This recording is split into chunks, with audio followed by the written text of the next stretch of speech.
house down by the Georgetown waterfront, like of all the places to be. And I noticed it has like these beautiful stone walls. And I'm going, what's going on here? Well, I go home and I Google, and turns out it used to be a tobacco warehouse during the Revolutionary era. Wow. And I'm like in there doing crunches and plie squats. Yeah, like it's in all these corners you would barely expect. But I'm really glad. Did you guys have a favorite part when you went up there to tour around? It would be impossible to say. Obviously, going to see the Constitution and the Declaration of Independence. Oh, it's so cool. I mean, just to see that document, the one that I've been told about, the one I swore an oath to when I was in the Navy. Yeah. To see that was moving. It really was. I just remember looking at it and how beautiful it was, the way it was written, the penmanship was unbelievable. Those men were signing up for unimaginable challenges ahead, and still have that document, I think is so special. The National Archives is a hidden gem, and I also had one of my worst moments in DC in there. This is true. On one of my first trips up there, this is prior to college. I think it was actually my college visit. I was with my dad. We got caught in this rainstorm, and our hotel reservation was up. Our flight wasn't for a while. It is raining sideways, and we don't have a place to be. But my dad is a huge history buff, and he was like, let's make the most of the time we have here. So he's like, hey, the National Archives. I'm 17. I don't know what the National Archives are. I have no idea. I go through security, and we were so wet. I was wringing out my ponytail into a trash can. Yeah, right. And he's like, look, there's the Magna Carta. And I'm like, what are we doing? Wait, what? Where am I? What's happening? But no, it's a great spot. I love the American History Museum too. Oh my gosh, for 2 reasons. Actually, for like 11 reasons, but I won't bore you with all of them. The top 2, they have a Revolutionary War ship, the real thing. Wow. In there, and you can walk through it and touch it. It is the coolest thing. And then they have all the First Ladies' gowns. Oh, how cool is that? Yeah. How the styles changed over the years. Yeah. I'm so glad I am a woman in the year 2025 and not 1825, because that's a lot of layers of corsets that your girl is not about to sign up for. Yeah, no, I'm telling you. I didn't get to that museum. We went to the Smithsonian. Oh, cool. And that day, it was kind of your choice. It was, one or the other. And so we went to Smithsonian, which was amazing too. But now I'm very envious as a guy serving the Navy when they got a full-blown ship in there. You got to go back and see it. It is so cool. I mean, they're like on the theme of history everywhere you look. Yeah. The World War II Memorial. Oh my gosh, really went there. Powerful. Yeah, incredibly moving. Pictures, of course, found Georgia, and took some pictures there. It was just, I was so proud. Both my grandfathers, World War II veterans. So, super proud to see that. And, it's a relatively new place to go. It's pretty recent. Monument, it is, yeah. And, yep. But the fact that you can see, I'm not mistaken, you can see the White House, you can see the Washington Monument.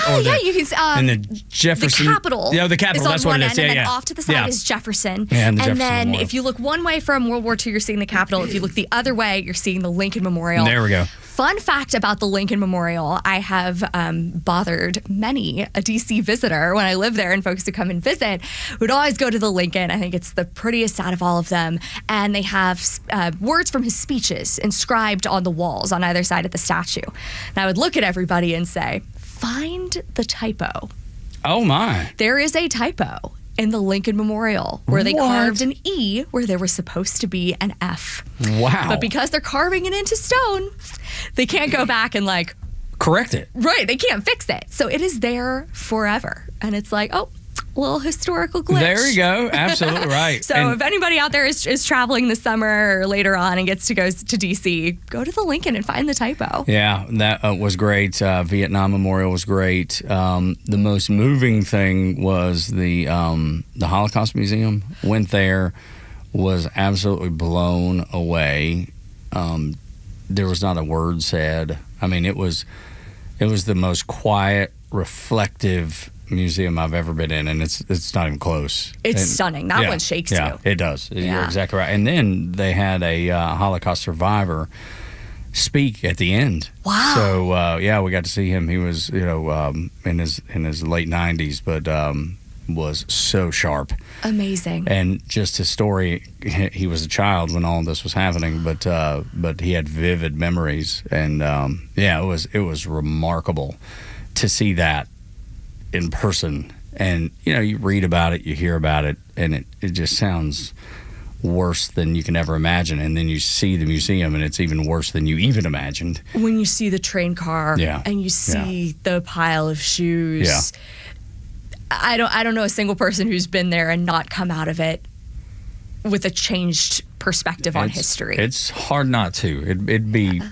You'd be hard pressed not to. And then we do a show for the Warrior Alliance here on Xtra. It is, and they're the official veteran partner of the Atlanta Braves. If you're a veteran and don't know about the Warrior Alliance, they will help you through anything that you need help doing. That is what they are there for. It doesn't matter if you have a contract that you need somebody to read.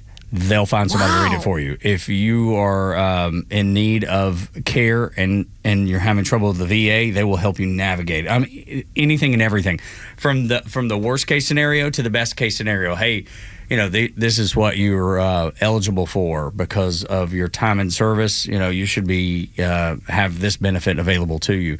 They find that, they scour. It's incredible what they do. What a cool resource. So are they like a navigator? Yeah, kinda, yeah, Okay. but it's one organization. But yes, they partner with hundreds or even thousands of other organizations. Wow. So they have the best of the best from every sector, no matter what it is, healthcare, legal, anything you need as a veteran, they will help you find it.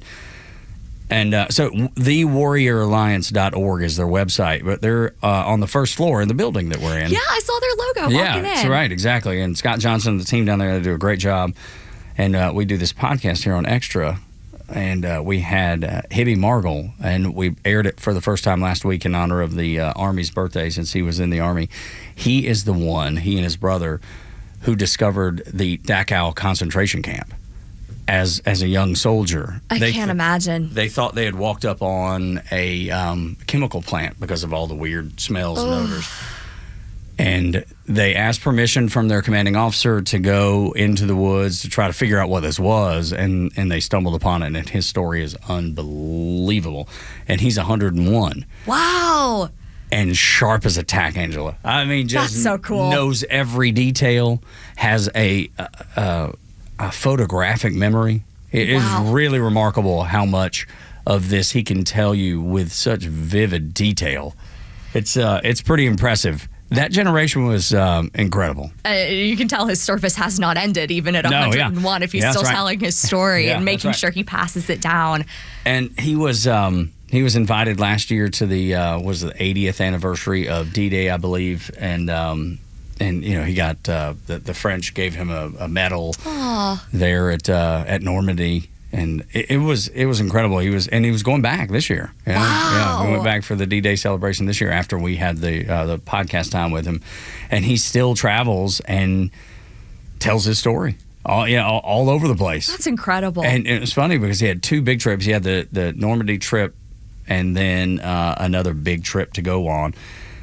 And they were like 2 weeks apart, and I said, "Goodness, Hibby, I don't think I could do that much traveling." And I'm 48, and he was like, "I got 2 weeks to gear up for it. I got to relax for 2 weeks, and I'm good." That's amazing. Yeah, he was really, really cool. There are airlines that run into a glitch with that when someone over the age of 100 is traveling. Sometimes their systems can't handle a 3-digit age. Oh, wow. So there was a case a couple weeks ago of a woman who is like Hibby. She's 101. She might be 102. She might be a little bit older. But either way, when she plugs in her information, they read her as a 2-year-old, not a 102-year-old. Oh, how about that? So she shows up to TSA and shows her ID, and they're expecting a toddler with no driver's license, no ID. Why does this child have a driver's license? It's those challenges that I hope we all live long enough to get to experience, although hopefully they figure him out soon. I would hate for Hibby to encounter that kind of trouble. No question. It seems like he goes in style wherever he goes. Good for him. I think Delta has a special spot for him when he flies. If you're 101 and you have served our country, they should let you fly the plane if you want. Like anything you want. All the extra peanut packs. Exactly. Go crazy. Yeah, for sure. I think Hibby would pass on the flying the plane, but I think think he likes to fly on it for sure. Aww. But a really cool story. If you get a chance to go listen to that podcast, you can find it wherever you get your podcast, any of the podcast aggregates, Apple, YouTube now, Amazon, Amazon Podcast. There's 1,000 places. Or thepodcastpark.com. You can get it on the Xtra 1063 app as well. So plenty of places to listen to Hibby's story if you would like. Interesting that we're talking about, and he was a Jewish American soldier. So, wow. So to stumble upon Dachau was, incredible for him. And here's the last thought on that is that he said, because I asked him, I said, how long did it take you before you understood the scope of what was happening with those concentration camps? And he said, not for a couple years. Wow. He had no idea. He was like, the higher ups, the people in my chain of command had kind of started figuring it out. And I'm sure at the highest levels of the U.S. military and government, they had started figuring it out. But he was like, for me, 18 months, 2 years before I knew everything that was going on. So it was remarkable. And what a horrific realization that must have been. But I'm sure he also realized the power of what he was doing. I'm excited to listen to the podcast. That's going to be cool. a fascinating listen. The Israelis, the greatest ally that the United States has in the Middle East, the only free and open society there in the Middle East. And I've had the pleasure when I was serving in the Navy to go there 3 times, I think. I think it was 3 times. Wow. And unbelievable. Haifa is an amazing, port city. It's just a really cool place to visit, and especially being, a faithful guy, obviously walking where Jesus walked in some places. We talk about being places of where American history is. Talking about biblical history. No doubt. It's truly ancient. It really is remarkable. And so supporting the Israelis is common sense for me. It doesn't really take a lot of effort to go, that's our biggest ally, the only free society. Yes, let's help them. And then the overlap of faith, it only makes sense. So to see what is going on with them in Iran, and just the ability that they've had to completely take out Iran's Air Force. I mean, they have operational freedom in the skies. Yeah, I saw something. I saw a stat last night. I don't think Iran has launched a single plane. Their entire Air Force is decimated. Now, they can launch other things and other weapons, depending of Israeli civilians. Just praying for them. I've got friends over there and friends with family over there. So it's definitely a sad and scary situation. But I was stunned by this video that came out of the hit on Iran's state TV station. So this is great because they spilled this propaganda. I mean, it's state-run, and they're the only game in town. Yeah, right, you can't get other news over there. Like that's it. Which is why it's cool that Elon Musk has opened up Starlink a little bit, and those people who do have Starlink receivers are able to get news from the outside all of a sudden. In the last several days, but otherwise, you're exactly right. Just nothing but state-run propaganda, and I'm sure most Iranians know that it's nonsense. I mean, maybe there's some that maybe it's 50-50. I don't know what the percentages are, but I guarantee you, there's plenty of people in there that understand that it's propaganda, and want to break away from that. They want something different, and there's so many of them that are celebrating this attack on Iran by Israel. I saw it in the Netherlands. It was like organized dance. Wow. These Iranian, at least these were Iranian women, and they had these beautiful red dresses on, and they had this and they were celebrating the attack on Iran, hoping that their homeland would be returned to what it was maybe in the 70s, or at least when it was relatively free and open.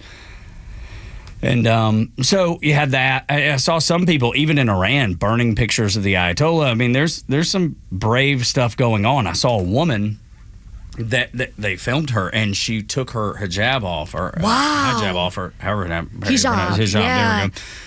And she was letting her hair down, and she was like singing, and it was so inspirational. I was like, beautiful. But how brave is she? On camera, especially. On camera. That's the thing that I couldn't get by, is that how brave. And we have these clowns that are protesting No King's Day. These silly fools that are protesting this past Saturday. Yeah, millions of people waiting for No Ayatollah's Day. No kidding. And this woman just takes their hijab off, lets their hair down, and just says, I'm going to do this in defiance. And I was so impressed. I was so impressed with her bravery. I was so impressed that she was not going to back down. And there's no way for me to know what happens after that camera goes off. I have no idea. Right. I can only hope and pray. No, I know her name, nothing. I can only hope and pray that everything is okay. But a fascinating scene. And we didn't get a chance to play that Iranian propaganda machine, state-run TV go off the air. But basically, it's a woman just speaking, just horribly about Israel. And then the bomb hits, and it's like, her backdrop goes up in smoke. Exactly, and everybody's I didn't have the translation. I didn't know what they were saying, but in my head, what was being said was "girl, bye," over and over again. That you do not get to be an operative of this evil terrorist state for any longer. That's right. The party's over. Get out. I hope as many people as possible are able to get on Starlink, because that's where you're going to find the real news. Absolutely, good for them. When we continue, I want to kind of give you Trump's his first term, then preparing for that second term, and how they've been so very different. We'll hit the headlines and sports as well. That's next on the Morning Extra. Tug and Los until 10. Angela Morabito in for Front Office Los. 6 o'clock hour is brought to you by Subaru of Gwinnett. Best place to get a Subaru. That's where my wife's car is right now. We're out in a Subaru of Gwinnett loaner this morning, as a matter of fact. This is Extra 106.3.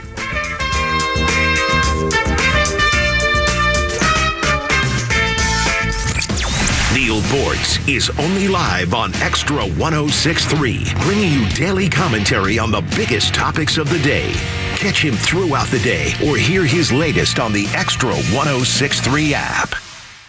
Hey, it's Tug, and I want to tell you that there's some great things going on at Central Heating and Air Conditioning. They do such great work, and I think it's so important that you work with a family-owned business, a business that cares about the things that are happening in your neighborhood, in the area that you live, and that is Central Heating and Air Conditioning. See, they're obviously carrier experts. That's the company that they partner with. So always turn to your Atlanta carrier experts and get great service from them if you need a new carrier system. But let's say you just need maintenance on the one you have, the system you have. Then you can call Chuck and his team at Central Heating and Air Conditioning and sign up for a maintenance agreement. They will come out and do the maintenance on your HVAC a couple times a year, making sure that it runs to peak efficiency. And then $10 from every new agreement goes directly to Skyland Trail, providing life-changing care for those who need it most, those who struggle with mental health challenges. So what are you waiting for? Get signed up today, just like me and my family. 770-GET-HEAT-CentralHeat.com, and you can get set up and help the folks at Skyland Trail. Carrier products, carrier warranty, carrier peace of mind. Central Heating and Air Conditioning, your Atlanta carrier experts.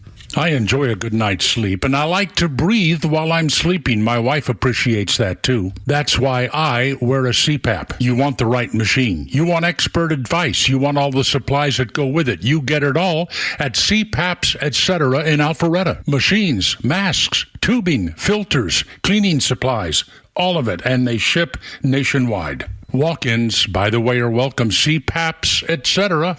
Alpharetta, CPAPSETC.com. Quiet down, here she comes. Surprise! Your accountant just emailed to say your quarterly taxes are way higher than you were expecting. At Progressive, we know small business owners don't usually like surprises because they cost you money. But a good surprise that could save you money? Getting discounts with a commercial auto quote from Progressive. Also, your favorite employee is leaving. They're going to pursue their dream of being a veterinarian. Surprise yourself. See if you can save in as little as 7 minutes at ProgressiveCommercial.com. Progressive Casualty Insurance Company and Affiliates. Discounts not available in all states or situations. The Dean's List with Janice Dean. A waitress from West Virginia who was brought to tears after a couple left her a big tip makes today's Dean's List. Manhattan Deming has been working at Da Vinci's in Williamstown for a few months now, who asked her about her life while she was serving them. Manhattan says she told them about her 3-year-old daughter and her goals of wanting to be a nurse one day. She had to work this job to take care of her family first, with the dream of going back to school. When the couple paid their bill, she saw they had left her a $2,000 $100,000 tip. She burst into tears. Life hasn't been easy for Manhattan, and this generosity came at a time when she was feeling down on her luck. Manhattan says the money is going to help with the rent and pay some bills while she keeps saving to get back to school again. She says she's grateful for the kindness of strangers who came in and blessed her with such a gift, and she promises to pay it forward. Janice Dean, Fox News. Monday through Saturday, we're right. But on Sunday, we turn left. Daytona International Speedway, we love our country, and it's truly an honor to be with all of you at the great American race. Gentlemen, start your engines. Your home of NASCAR is Extra 106.3. You know what would be fun? Lecturing high school students on our Constitution. Most of them know more about TikTok trends than they do our Constitution. Catch Neil's commentary every day on Extra 106.3 and the Extra app. The stories that matter to you. These are your Georgia headlines. Good morning. These are your Georgia headlines for Tuesday, June 17th. The 26-year-old Duluth man, Robert Davis Forney, was arrested by the FBI for making violent threats against U.S. Senators Ted Cruz and Deb Fischer. Georgia voters are headed to the polls today to pick a party nominee for two positions on the Georgia Public Service Commission that oversees utilities like Georgia Power. In the District 2 Republican primary, Lee Munns is challenging incumbent Commissioner Tim Eccles. Eccles has been on the Public Service Commission since 2011. The winner will face Democrat Alicia Johnson in November. In District 3 Democrat primary, there are three people who want to challenge Republican incumbent Fitz Johnson in November: Peter Hubbard, Keisha Waits, and Robert Jones. If no one wins the majority on Tuesday, a runoff will be held on July 15th. And Atlanta's fourth tallest building is undergoing renovations. It's the 191 tower that lights up the Atlanta skyline. The 33-year-old building is offering its tenants naming and signage rights. The renovations are expected to cost $4.5 million. Today's weather, a mix of sun and clouds and a 45% chance of rain.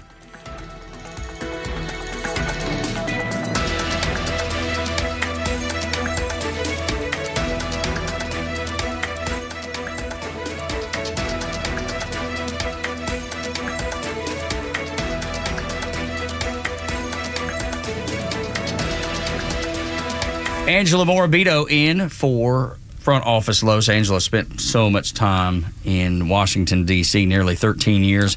Was the spokeswoman for the Department of Education there while you're there. It's great to be with you, and it is certainly an exciting time, not just in education, but in the second Trump administration. A totally different, would you say, because you're inside the first Trump administration, so much different this time around, it appears. It is. He has taken a stronger position, I think, on a lot of things, where in the first Trump administration, a lot of his leadership was overshadowed by the opposition. Mm-hmm. Now including the opposition on his own side. Oh, yeah. Well, now that opposition is falling apart. He has a generational opportunity to make a change, and he's taking advantage of it, right? He has wasted no time in getting started, and I think that's created certainly an interesting environment. He's done more in half a year than some presidents do in 4 years. No question about it. And he's taken what the American people gave him, a mandate, and he's implemented it. Maybe the first president, at least in my lifetime that I recall, saying, here's what I'm going to do, and then actually doing it. Yes. Physically said, this is what I'm running on, this is what I'm campaigning on, and as soon as he hit the ground, he started doing it. There was a flurry of executive orders right off the bat. This is somebody who was absolutely prepared to take office and prepared to make really necessary and difficult changes. We talked about this many times on our show, and I know you brought it up when you sat in with Los when I was out a few weeks ago, maybe a month ago, is that you gave him 4 years to plan. Yes. He was able to figure out, who do I want for the Department of Education Secretary? Right. Who do I want for HHS, DHS? He was able to say, these are the people I want. Where when the first administration rolled around, he was a rookie. He was new. He had no idea. And they said, all right, here's the people we think will be good for you. It turns out all those people were snakes. All those people were part of the establishment, part of the corruptness, the corrupt things in D.C. that we all despise and everybody voted against to get him back in office, to put him back in office. So the Democrats thought they were doing themselves a favor when they won the election of 2020, because I don't believe they did. They thought, man, as soon as we get him out of here, as soon as we convict him, all these these 34 felonies, it's going to be the end of the road for him. And it was the exact opposite. Right. Because the truth matters.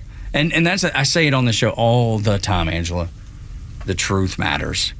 And when you tell the truth, it will be, it may take a while. It may take a while for it to always filter through. But when the truth is told, that will ultimately be known. I believe that. I think the good book tells me that the truth matters. And when you go after somebody the way you did, and I'm not trying to make him some deity by any means, because I don't worship at the altar of Trump. Jesus is the only one I worship. That's it. That's the only person. I try to reflect him in everything I do. And Donald Trump, not perfect by any means, but I do believe that he had time to plan, and I do believe that day in Butler changed him forever. How it changed him, I can't tell you. I don't know his heart. I can tell you what I see and what I think and what I interpret. But that day in Butler, Pennsylvania changed him, and I think he feels like this is a bigger task than even he thought in the beginning, and with more of a mandate than he thought from the American people. That's true. I was listening to J.D. Vance last week talk about what it was like to watch the election returns. And he said those first few districts started coming in the Midwest where he realized they had outperformed even their own internal polling expectations. And it dawns on him that he's going to be the vice president. Wow. So this was, I think they predicted that they were going to win. They didn't know by how much. Right. So like you said, more of a mandate than they initially realized. Yeah, and from a higher level than just the American people. I feel like there may have been some grace in there, some divine intervention, if you will. Because, again, going back to just the truth, and you never heard the truth for the last 4 years. The truth was it was gone. It was not in public sight. There was never anything that the Biden administration said or did that I felt like that they were coming from a truthful point of view. Everything was manipulated. Everything was low down. Everything was underhanded, and everything was anti-American. And the American people saw that, and they rejected it wholly, and they still do. The No Kings protest seemed to be a big dud. A friend of mine and a friend of the show, Gary Miller, reached out. He's with Rebel InfoSec, former Spec Ops guy, just an incredible dude, guy that that anybody could spend some time with and be like, wow, this dude's got it together. Oh, cool. Super cool dude. He sent a picture of the No Kings protest in downtown Woodstock, which I know, Jeray, that's up where you live. Yeah. Did you see, because I asked him the question, I hadn't gotten an answer back from him yet. Oh, yeah, here we go. So I asked him, was it mostly boomers in that crowd in Woodstock? And he just sent me yes. The answer is yes. It was, and I always go back to, where do baby boomers get their news? And that will tell you where they fall politically. Well, not just Woodstock, but I saw a lot of videos from around the country that some of these folks were literally just taking the nursing homes. That's exactly right. Sticking the signs in their hands and wheeling them right out. I don't know if any of them, because I saw that video too, multiple, not just one singular video, multiple videos of that same thing, carrying the already pre-prepared No Kings sign. It's almost like it was a field trip for assisted living homes. It did look that way, which is sad. And I don't know that's the truth, but it's what it looked. But you think about the contrast between that and the Obama years, where that was a youth movement. Oh, sure. Yeah. Now it is not, because Gen Z, Gen Alpha, they are not watching MSNBC. They're not watching CNN. They're scrolling on X, formerly known as Twitter. They're listening to radio and podcasts. They're listening to creators on Instagram and TikTok. Now, do I think you should get your political views from TikTok? No, definitely not. Hard pass. Yeah. But they're searching out viewpoints that they're not going to get on MSDNC, as the president calls it. Okay, and he's not wrong about that. And the other thing is, you're seeing a quadruple the number of Gen Zs going to church, finding bigger things in their lives, things that matter more than just the everyday grind of politics. And they're turning out because of their church attendance. I would think that definitely has to be influenced there.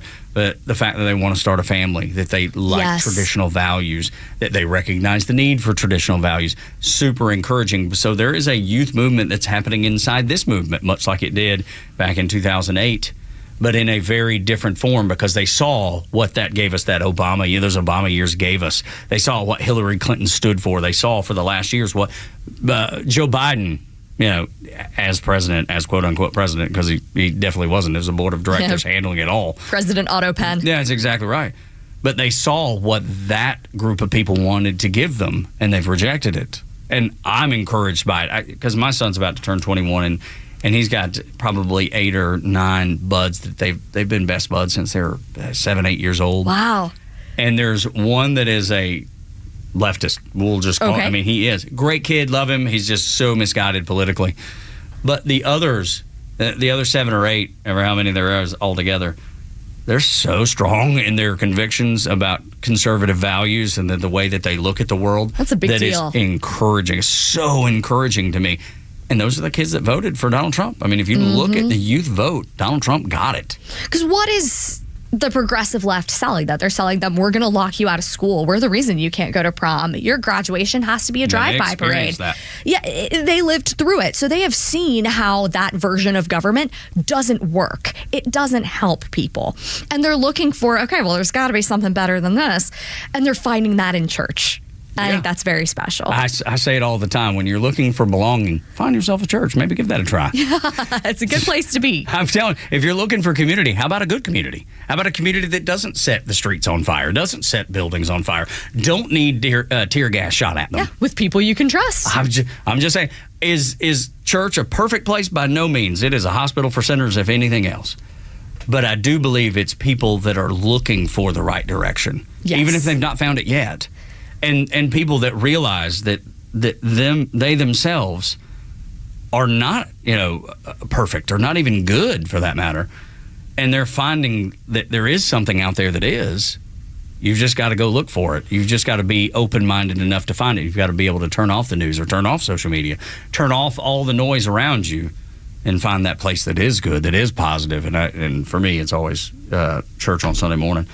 It's something that our family has always done, and that I'm very proud that my son continues that even today, even as a about to be 21-year-old. He's away from home for the summer, and he still finds time to go to church, and I love that. And if there's one part of my child-rearing experience, I was no expert, there's no book. I just know how I was raised, and I try to implement that there. But the fact that he still goes to church on his own is my greatest accomplishment. That's amazing. If I were able to take a victory lap, which I'm not going to, but that would be the one. But that would be the one. And does that mean he's perfect? No. Good Lord, no. He's everything but perfect because he's related to me. It's impossible to be perfect if you're related to me. But that's the whole point to go to church, is you realize you're not. And there only one was. There were only one that was. So I think that's why so many people have gravitated towards Trump. And even the minority groups that are like, wait a minute, they've promised us so much over the years. They've never created an environment, fostered an environment that we could be successful. Yeah, they've delivered nothing. They've delivered zero. They told us they're going to give us the world and delivered nothing. Donald Trump says, I'm not going to give you anything. I'm going to foster an environment, an economy, so you can be successful on your own. And I think most people are good with that. I think that's what most people are looking for. Give me the opportunity to make my own way. No one wants to be politically angry every waking minute of their lives unless they've watched too much of The View. 19% of the country, I would say, maybe. That's probably true. There's some people where it's like, that's why they get up in the morning. To yell and scream and holler. But I think you're right, and the majority of Americans don't want to be angry every day. Right. It's the last thing I want to be. They're just saying, okay, get the government out of the way. Just let me live my life. That's why this country was founded on, is get the government out of the way, let me live my life. And let's continue that. That's the beauty.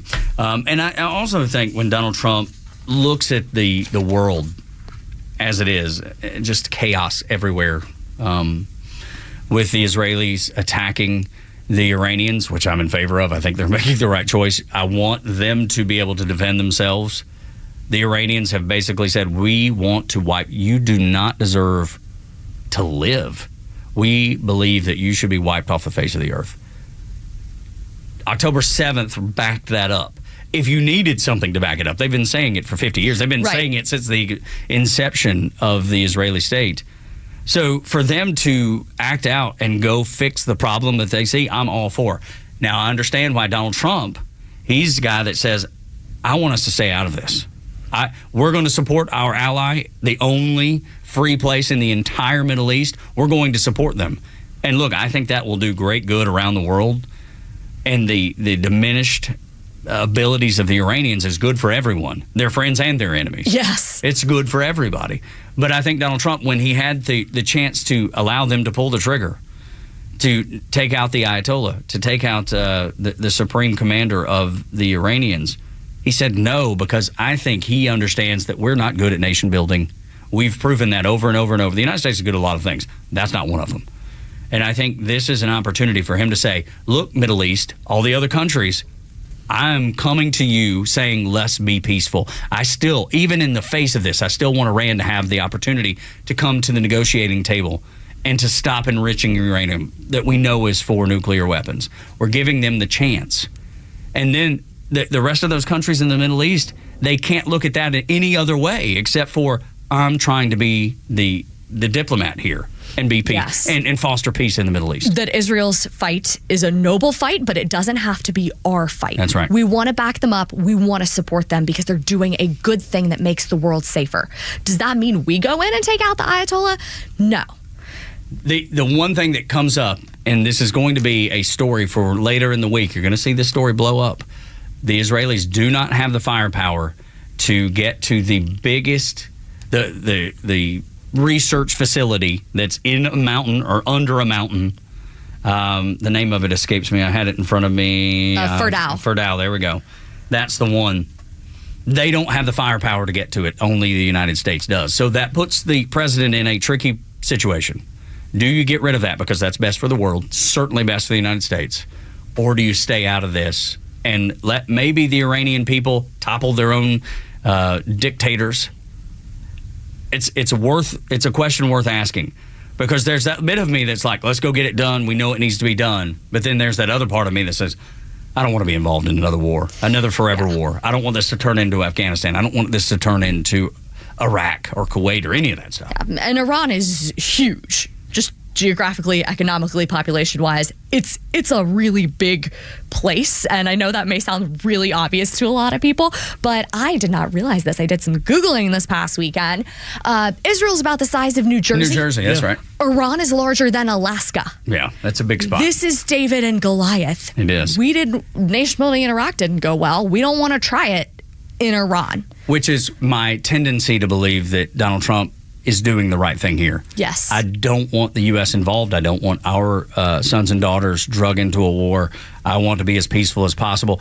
I'm no pacifist by any means. As a guy that served in the Navy, the last thing I want to do is something that's detrimental to the United States long term. But I believe in this situation, it is best to sit back and wait and let this progress. I'm not saying we won't ever get involved or we won't ever have to get involved. If we have to, we do. That's not my intent. That's not my wish, and I don't think that's the president's wish either. It seems like we're winning just by sitting back and watching it happen, being a spectator versus a participant, at least an active participant. Tug and Los until 10 on the Morning Extra. Angela Morabito in for Los when we come back on Extra 106.3. The blame game for the shootings up in Minnesota. You won't be surprised who the left says is responsible. Next on Extra 106.3. The latest sports news, powered by 680 The Fan, and driven to extra listeners by RBM of Atlanta in Sandy Springs, Atlanta's Mercedes-Benz connection since 1964. Good morning. These are your sports headlines on Extra 106.3. My name is Tug Cowart. The Braves welcome the East Division leading Mets to Truist Park. The Braves, Spencer Swellenbach, will square off against the Mets' David Peterson. You can catch the game on our sister station, 680 The Fan, or on the free 680 The Fan app. Download it and listen to the Braves all season long. Also, Braves superstar Ronald Acuna Jr. is named NL Player of the Week. Last night's FIFA experience at Mercedes-Benz Stadium was a little underwhelming. Only 22,137 fans showed up for the match in a stadium that holds 71,000 fans. Chelsea beat LAFC 2-0. And finally, Oklahoma City takes a 3-2 lead over the Indiana Pacers in the NBA Finals. Game 6 is Thursday night in Indiana. With your sports headlines, I'm Tug Cowart on Extra 106.3. Hey, this is John Flading from ATL Turfco. We're a family-owned and operated independent local company here in the Atlanta area. We've been in business for over 15 years. We install several different types of artificial grass. One is landscape, which looks like real grass for your lawn. The next one is pet turf. Pet turf is a little bit shorter than landscape, and it's more durable. And the other one is putting greens. If you can dream it, we can build it. Just go to atlturfco.com to schedule an appointment. Crime continues to go up. Violence is happening in our communities, which means we all need something to protect ourselves with and something that we can have with us at all times. Well, Byrna wants you to conceal carry everywhere you go, and that's why they've made the new compact launcher. Touted as the world's smallest, less lethal pistol launcher. Same size as a smartphone, but with the firepower that you need to stop an attacker in their tracks without dealing with any of the mental and financial repercussions of using an actual gun. Equipped with tear gas and kinetic ammunition designed to incapacitate an attacker for up to 40 minutes. The compact launcher is perfect for women who want protection but don't want to carry a firearm. And if you're traveling this summer, Byrna is legal in all 50 states. No permits, no paperwork, nothing. Byrna requires no background checks and can be shipped directly to your door. And Byrna is trusted by hundreds of police departments and government agencies worldwide. So visit Byrna.com, Byrna.com, or try before you buy by finding a Byrna dealer partner near you. That's Byrna.com. Fox on Tech. At Roaring Spring Paper in Martinsburg, Pennsylvania, they are churning out blue books. You remember those exam books from college that were becoming victims of technology? But colleges are now bringing them back to head off AI-inspired cheating, says Kristen Allen, the sixth generation to run Roaring Spring Paper. We are hearing that bookstores are having an increase in demand and requests from professors saying they want blue books available for their students to take exams. And why is that? Well, the student is forced then to use the knowledge that they have inside their head instead of going to AI and finding an answer there. Blue books, 100% made in America by a company founded in 1887. Roaring Spring has survived in the paper industry that has been shrinking thanks to computers and other technology. Over the years, we've remained flexible and we've thought about what we're really good at and what strengths we can rely on. And there are things that overseas manufacturers are great at, but they are not good at quick turnaround times. With Fox on Tech, I'm Jeff Flock, Fox Business. Atlanta's only conservative news and talk station, Extra 106.3 FM. Once again, the violence comes from the left. If we're going to have hate speech laws, then let's use them. Anyone who utters free Palestine from now on should be immediately arrested for hate speech because it's calling for the genocide of the Jewish people. To hell with the Palestinians. The Kimmer Show every afternoon from 3 to 6 p.m. on Extra 106.3 and the Extra app. Tugging Los until 10 on the Morning Extra. Angela Morbido in for Front Office Los. Angela worked in D.C. for many years, up to, I think 13 years, and then was the spokeswoman for the Department of Education under Betsy DeVos under the first Trump administration, so has great insight for you listening this morning about the city of Washington, D.C. And when we think about D.C., obviously Trump's name comes up first, and it's also the name that comes up very first when you hear from Democrat Senator Jeff Markley. Jeff has blamed Donald Trump for the Minnesota shootings. I can't wrap my head around this one. The addition doesn't work for me, Angela. The math is not mathing. Oops, sorry about that. There you Had to go. get my mic on. There you go. But the math is not mathing. No, exactly right. I want you to hear from him, and then we'll discuss it. There was a state representative, Democratic leader of the state legislature in Minnesota killed over the weekend, a state senator shot. How would you describe the current political atmosphere in this country this morning?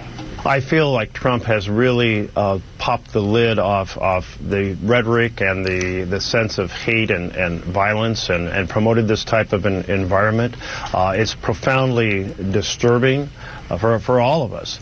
We have seen increased threats across the country. You're probably familiar with the pizza threats. We've seen more of that where pizzas or other food is delivered to people's families that they haven't ordered. Just to say from the right wing, we know who you are. We know where you live.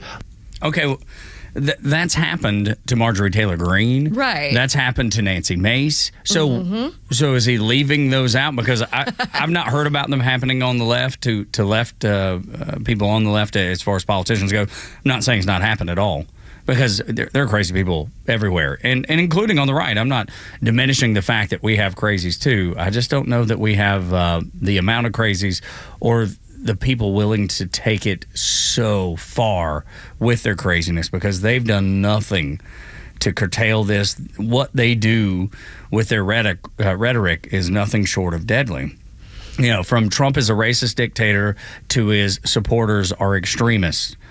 I mean, that's what they say every day. Oh, talk about threat to democracy. Yeah, like, if I had a penny for every time I had heard President Trump called a threat to democracy, which is absurd on its face, but then they keep repeating it, and it tells you that, well, if someone's a threat to democracy, maybe you want to show up and defend democracy. It justifies all kinds of horrible actions with the way they talk about this president and his allies. Yeah, it's, you know, I don't know that anybody's shot at a Democrat running for office. You know what I mean? No one has, no one's like they have Donald Trump when he was running for office. Yeah, not in recent memory. There was Gabby Giffords a long time ago, and thankfully that, you know, hasn't happened again to someone in that state and in that situation, because I know the entire state of Arizona was on high alert. Without a doubt. But then you have someone go after President Trump, and we were millimeters away from an assassination. That's right. No one's carried a long gun to a Supreme Court justice's home like a leftist did. No one is threatening Amy Coney Barrett. Her family's being threatened down in South Carolina. Wow. Her sister, who lives in Charleston, is being threatened, and that's a big story. My son's been down there a lot, so that story's been in the news a lot. Just try to keep up with what's going on down there. So that's happening. I know there's unhinged reaction, and these leftists, they freely post on social media their meltdowns, like showing. They're proud of it. No, absolutely. You know, there's crazy reactions, these crazy meltdowns that they have, and no one even bats an eye. When I see it, I'm like, that person is nuts. I hope I never have to be around that person, because if you can't handle your emotions, when you're, you know, in the solitude of your home or in your car, like you're to the point where you're screaming and yelling inside your car. I'm not saying, you know, once, but it seems like this is over and over and over again with these people. They're unhinged. Yeah. And the data says that people who are liberal-minded struggle with mental health issues. We've talked about it so much.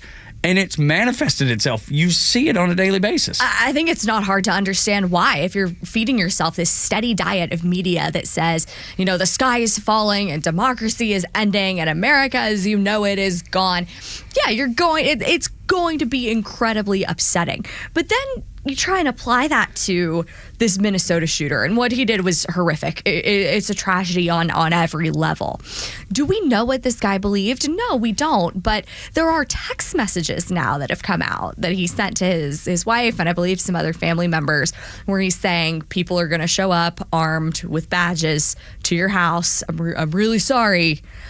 In the wife's car, they found passports and cash for the family. Weapons too, guns. Yeah. So you wonder how many other people were brought in on this level of crazy. Yeah, I don't know. I can't figure that part out. And just the whole weird roommate thing when he's got a wife. Makes no sense. Just like the pizza delivery guy, you know, kind of looks like that. So weird. It's just over and over and over again. I'll tell you, as much as we talked about Joe Biden and the failures of the Biden administration, none of us in this room screamed or cried or whatever. We just talked about it. Yeah. Because that's what rational adults do. I don't know that they have that. I'm not saying all the left is irrational, but most. It's hard to not think most are. I think about my own sweet Aunt Peg. She gets so spun up about Donald Trump. She hates him so much, and I swear she hates him more than she loves America. It looks that way to me. And she's the sweetest person on earth. So if they can convince one of the sweetest people on earth that you know, this person is bad for, you know, democracy, as they would say, then it's no surprise. But here's the other thing that I want to point out. When, let's say March for Life, because that's an issue that the right is involved with, and it's important too. I've never seen the March for Life get tear gassed. Ever. Because it's always peaceful. It's always people carrying their signs and doing the march, whether it's in downtown Atlanta or in Washington, D.C. I've never seen at a conservative rally a car set on fire. Never seen that. So, but that's what I'm saying. So that happens at what seems like almost every leftist event. They celebrate chaos. They do. They celebrate. It's almost like they think this is going to move the needle. I'll set this car on fire. It'll get all the attention. Right, it's getting attention, but it's not the attention that you think. Yeah. It's not good attention. And, there's always that, what is it? Oh, goodness, there's the old statement about good trouble or whatever, which I understand to a degree, but I think they've taken this in a wrong direction. This is not the way that America wants to see you react to something. They don't gravitate towards you when you act crazy. They immediately reject it. And you see that in the polling. It's represented every day. That's right. There is a cultural difference between the American right and the American left. Not just a difference in the way we think about the country. And that doesn't mean that, it's this unbreachable divide that you can never reach across the aisle. No, I don't think that's true at all. But just like with the mental health data that you're seeing and the differences in how people behave at rallies, the culture at a conservative gathering is different from the culture at a left-wing gathering. I saw it time and again in D.C. And, we got all kinds of threats, too, especially working in the education department.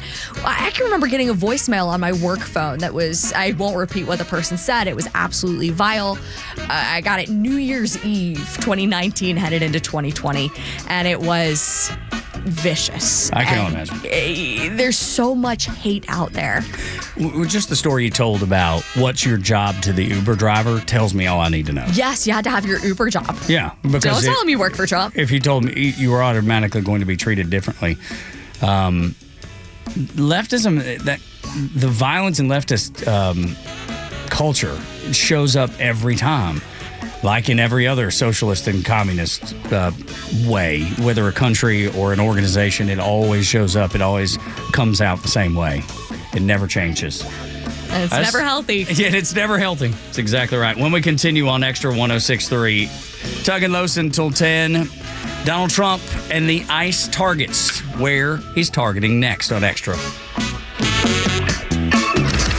Illegal border crossings are down 87%, and Army recruitment hits a 15-year high. So tell us again what's wrong with America? Yeah, exactly. Get it right with Atlanta's only conservative voice, Extra 106.3 and the Extra app. Join A Second Chance Bail Bond CEO Daniel Madelon and host Tug Coward for the weekly radio show Back Your Blue. They will highlight special initiatives, criminal justice programs, and community events aimed at keeping our communities safer. Tune in Saturdays at 10 a.m. to learn some good news about and from the law enforcement and justice communities. This week's guest is Ashley Merchant of the Merchant Law Firm. Tune in on Saturdays or catch up on all past episodes wherever you get your podcasts or at the podcastpark.com. No one plans on going to jail, but when it happens, it's important that you know who to call. Call A Second Chance Bail Bonds, where we believe everyone deserves a second chance. Whether your loved one's been arrested in Cherokee, Clayton, or any of the other metro Atlanta counties in between, A Second Chance Bail Bonds works fast to help expedite release within hours. A Second Chance. It's better to know us and not need us than need us and not know us. Call A Second Chance 24/7 at 404-BAIL-OUT or online at atlbail.com. This is House Call for Health. For many children, summertime is a transition from school to camp. But the Centers for Disease Control and Prevention is encouraging summer camps to examine documentation for immunity from measles for anyone that will be on the grounds. The CDC says because the virus can spread quickly, all children, staff, and volunteers should be checked to see if they were vaccinated for or caught measles before. The CDC also says summer camps should stock up on face masks and create an isolation space for any campers who fall ill with the virus. The warning comes after a year of deadly measles outbreaks reaches near record levels. The CDC says there have been more than 1,100 cases so far this year, close to the record of 1,274 set in 2019. Data from the CDC showing about 2 in 3 confirmed measles cases this year have been in children or teens. For more health news, go to foxnewshealth.com. House Call for Health. I'm Lisa Brady, Fox News. A company that has been trusted in Atlanta for over 25 years has already done their hometown homework, like having the very best people, fair, honest pricing, exceptional customer service, and a focus on high-quality work. That's us. Hi, I'm Dan Watkins, owner of All Four Seasons Garage, Entry Doors, and Windows. Sometimes new isn't better, like out-of-town home improvement companies invading Atlanta with their inflated pricing and subpar work. When trust matters, trust us. All the number 4 seasonsgarages.com. Enthusiastic and efficient, the GLC SUV offers turbo hybrid power, a 9-speed automatic transmission that puts passing power at your fingertips, and perfect proportions. The GLC's flowing lines and precise edges are smooth to the wind, rugged in the rough, and elegant everywhere. Get an exceptional offer on the 2025 Mercedes-Benz GLC 300 SUV, just $589 per month for 36 months with $56.93 due at signing, exclusively from RBM of Atlanta and Sandy Springs. Contact RBM of Atlanta for details on this vehicle and many other models during the Mercedes-Benz Dream Days sales event. Visit today to see how to qualify. Special lease rate available only to qualified customers exclusively from Mercedes-Benz Financial Service through RBM of Atlanta, Sandy Springs through June 30th, 2025. Excludes tax, tag, title, and Georgia Lemon Law fees. Contact RBM of Atlanta for details on this and other exciting offers. Visit us at rbmofatlanta.com or call us at 770-390-0700 for details. WFOM and W292EV Marietta, a Dickey broadcasting station. This hour is presented by Van Sant Law, vansantlaw.com. Left the G7 summit early, arriving back in Washington a few hours ago to deal with the Israel-Iran conflict at the White House, where Fox's Mark Meredith reports. He wanted to make sure he could have secure communication with his staff. The president says Iran should tread carefully, not do anything to endanger U.S. troops or civilians living in the Middle East. He also doubled down on his belief that a nuclear Iran is not an option. On Truth Social, on his way back to the White House, he also posted, he said, "I have not reached out to Iran for peace talks in any way, shape, or form. If they want to talk, they know how to reach me. They should have taken the deal that was on the table, would have saved a lot of lives." In another Trump post, he warned everyone in Tehran to evacuate. And as the Israeli attacks continue today, they're targeting more than just the nuclear sites in Iran. The IDF claims to have killed Ali Shadmani, Iran's newly appointed wartime chief of staff. He was the most senior military commander closest to the Grand Ayatollah. Fox's Mike Tobin also reports from Tel Aviv as Iran keeps firing back. The ballistic missile attacks continue, but the numbers have decreased. We had a number of false alarms last night, and this morning a missile attack did materialize, but instead of hundreds of missiles and drones, there were tens of missiles and drones. About 4 of them did get through. We saw them impact the town of Herzliya, just a little north of Tel Aviv where we are. But no casualties are reported. Iran's counterattacks have killed 24 Israelis so far in all. Russia had bombarded Ukraine again overnight, killing at least 15 people there. The nighttime barrage saw drones and missiles rain down on Ukraine's capital, Kyiv, killing and injuring civilians as they slept in their beds. A 9-story residential building demolished, others badly damaged. One of the dead is reported to be a U.S. citizen. Fox's Jonathan Savage. The president cutting his trip to Canada short cancels the meeting he was supposed to have today with Ukraine's President Volodymyr Zelensky. Former Senator Bob Menendez reports to federal prison today. The New Jersey Democrat has to serve an 11-year sentence for bribery and corruption.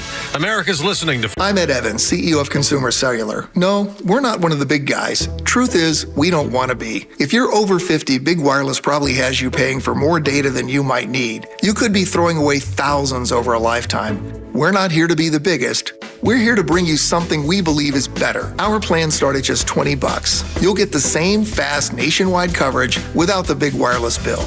Call 1-888-FREEDOM or visit consumercellular.com/facts. Plans include $5 credit for auto pay and e-billing. See site for additional facts. Life insurance. Why are you putting it off? Can't afford it? Too much hassle? Think you don't need it? There's lots of excuses for putting off life insurance. But if you weren't there, who would pay the mortgage and other bills? With Ethos, you could be covered in 10 minutes and boom, family protected. Ethos. Fast and easy online term life insurance. Up to $2 million in coverage with no medical exam. Some policies as low as $1 a day. Answer a few health questions and get your free quote at ethos.com/policy. That's ethos.com/policy. For hourly Fox News updates and the best in conservative news and talk, keep it on Extra 106.3 or download the Extra 106.3 app. Talking Lowe's until 10 on the Morning Extra. Download the app so you can listen live and on demand. Angela Morbido sitting in for front office Lowe's today. And if you don't know Angela, she has great experience in Washington, D.C., working in the first Trump administration there in the Department of Education. Thank you so much for being with us this morning. It's always good to have you and your expertise. Hoping that the early morning's not getting to you too bad. Thank you for having me. It's definitely a big change, but a good change. No, it is, and it makes every day feel nice and long, which is good. No doubt. Getting up, at 4 o'clock in the morning is a little bit different than a normal day. So we appreciate you being here. Donald Trump, which you worked in the first Trump administration, got to see him up close and how he operated and the things that he did. His biggest, his biggest mandate came from immigration. Folks wanted to see the southern border closed. People realized on all sides of the political aisle that this was not a good idea, that this was what was happening was terrible. And it was bad for the country. Just, there's estimates between, 10 and 20 million illegal immigrants came across the border. And trying to figure out who they are, what they are, and especially now. This is when that becomes the most haunting, if you ask me, because we have no idea who is in this country. No clue. Right? We're supporting our ally Israel, as we should, I believe. We're not getting involved, which I think is a smart move. But the president is no dummy when he's beefing up military assets in the region. When he says evacuate Tehran, there's a reason he said that, because that's going to put incredible pressure on the Ayatollah and the entire Iranian government, what's left of it, because of so many people. I mean, as you said, that it's as big as the state of Alaska. That's the size of Iran, and that creates incredible chaos. And you see the lines of cars trying to get out of the capital city of Tehran. I think it's really, really smart that he's done that. So he's no dummy by any means. But when you talk about the immigration issue, the one that I feel like got him elected, he's been a little bit hard to nail down because he's changed his mind a little bit when it comes to immigration. I think he should stick with his original plan. Hey, if you came here and you're not supposed to be here, you got to go. I think that's the way. He's got a little carve out for hotels and farm works and all that kind of stuff, which is a little confusing. But right now, he's saying we're going to target Democrat cities. That's where we're going to put our focus, which that part does make sense to me. Yes, these are cities that have welcomed these illegal migrants with open arms to the detriment of their own citizens. And President Trump has said they're going to especially look at Los Angeles, Chicago, and New York. Now, this is a ramped up immigration enforcement effort. On average, over the past 5 months of his second term, ICE has arrested about 650 people every day. Now they're pushing for 3,000 a day. So this is not a little bump up. This is an exponential increase in how many people ICE is trying to apprehend. But they have to. As you mentioned, that's his mandate. And there are so many of these people in the country. We don't know who they are. And this is one way to find out while making sure that they can't commit crimes anymore. I was looking at a release from an ICE office in LA of folks they had arrested. One from Korea, convicted of voluntary manslaughter. One from Mexico, vehicle theft, assault with a deadly weapon. Someone from Vietnam, involuntary manslaughter, and a slew of other allegations. These are people who are dangerous criminals. So I do understand the president's take of we don't want to disrupt our agricultural supply chain. We don't want empty shelves the way we had in the Biden administration, but we want criminals off the streets. Yeah, that's definite. And I think the American people are behind that 100%. I don't think anybody's protesting that, even though the leftists would have you believe otherwise. The other thing is you got those Chinese students that are still to this moment trying to slip in these agents that could wipe out crops in the United States. And look, the Chinese have a mandate for all their citizens that you will do whatever the CCP asks you to do, and they will find a way to convince you to do it if you don't do it willingly. So that's part of those people coming in. That's why I get nervous about allowing Chinese students back in the United States, which I know we're going to talk about a little bit later, that Harvard now has the ability to welcome them back, which I'm not sure is the greatest of ideas. That always throws me a little bit of a curve.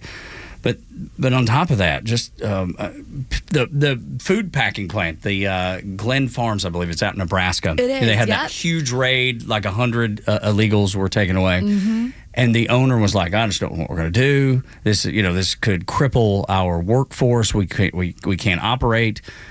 And then the next day, their lobby, applying for jobs, was full of legal immigrants in the United States and then American citizens. So that's another example. And this is from NBC News. It's not like from some conservative news outlet. This is NBC News, as left as it gets, pointing out, well, maybe this has worked. Maybe there is a silver lining in this. Maybe there are Americans that are willing to do this work. And it's tough work at a food processing plant.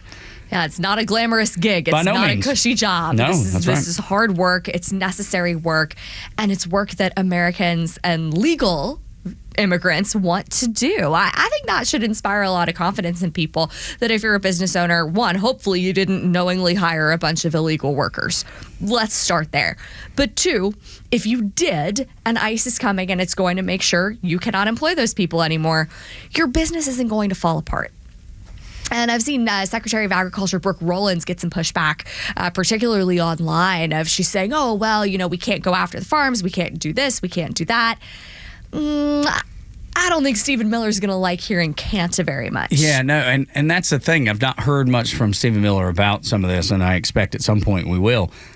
Because you have to make the math work. Going back to your math analogy, you have to make the math work for the American people. Right. Like, just lay it out and tell them the truth, whatever it is, good, bad, or indifferent. The American people can handle it, and they will take you serious if you are honest with them. Yes. That's the reason they voted out the Biden administration. They couldn't trust them. They knew they couldn't trust them. Right. It was clear something was going on. So they said, we're moving on from you. And every voting bloc, with the exception of liberal women, that's the only one that Kamala hung on to.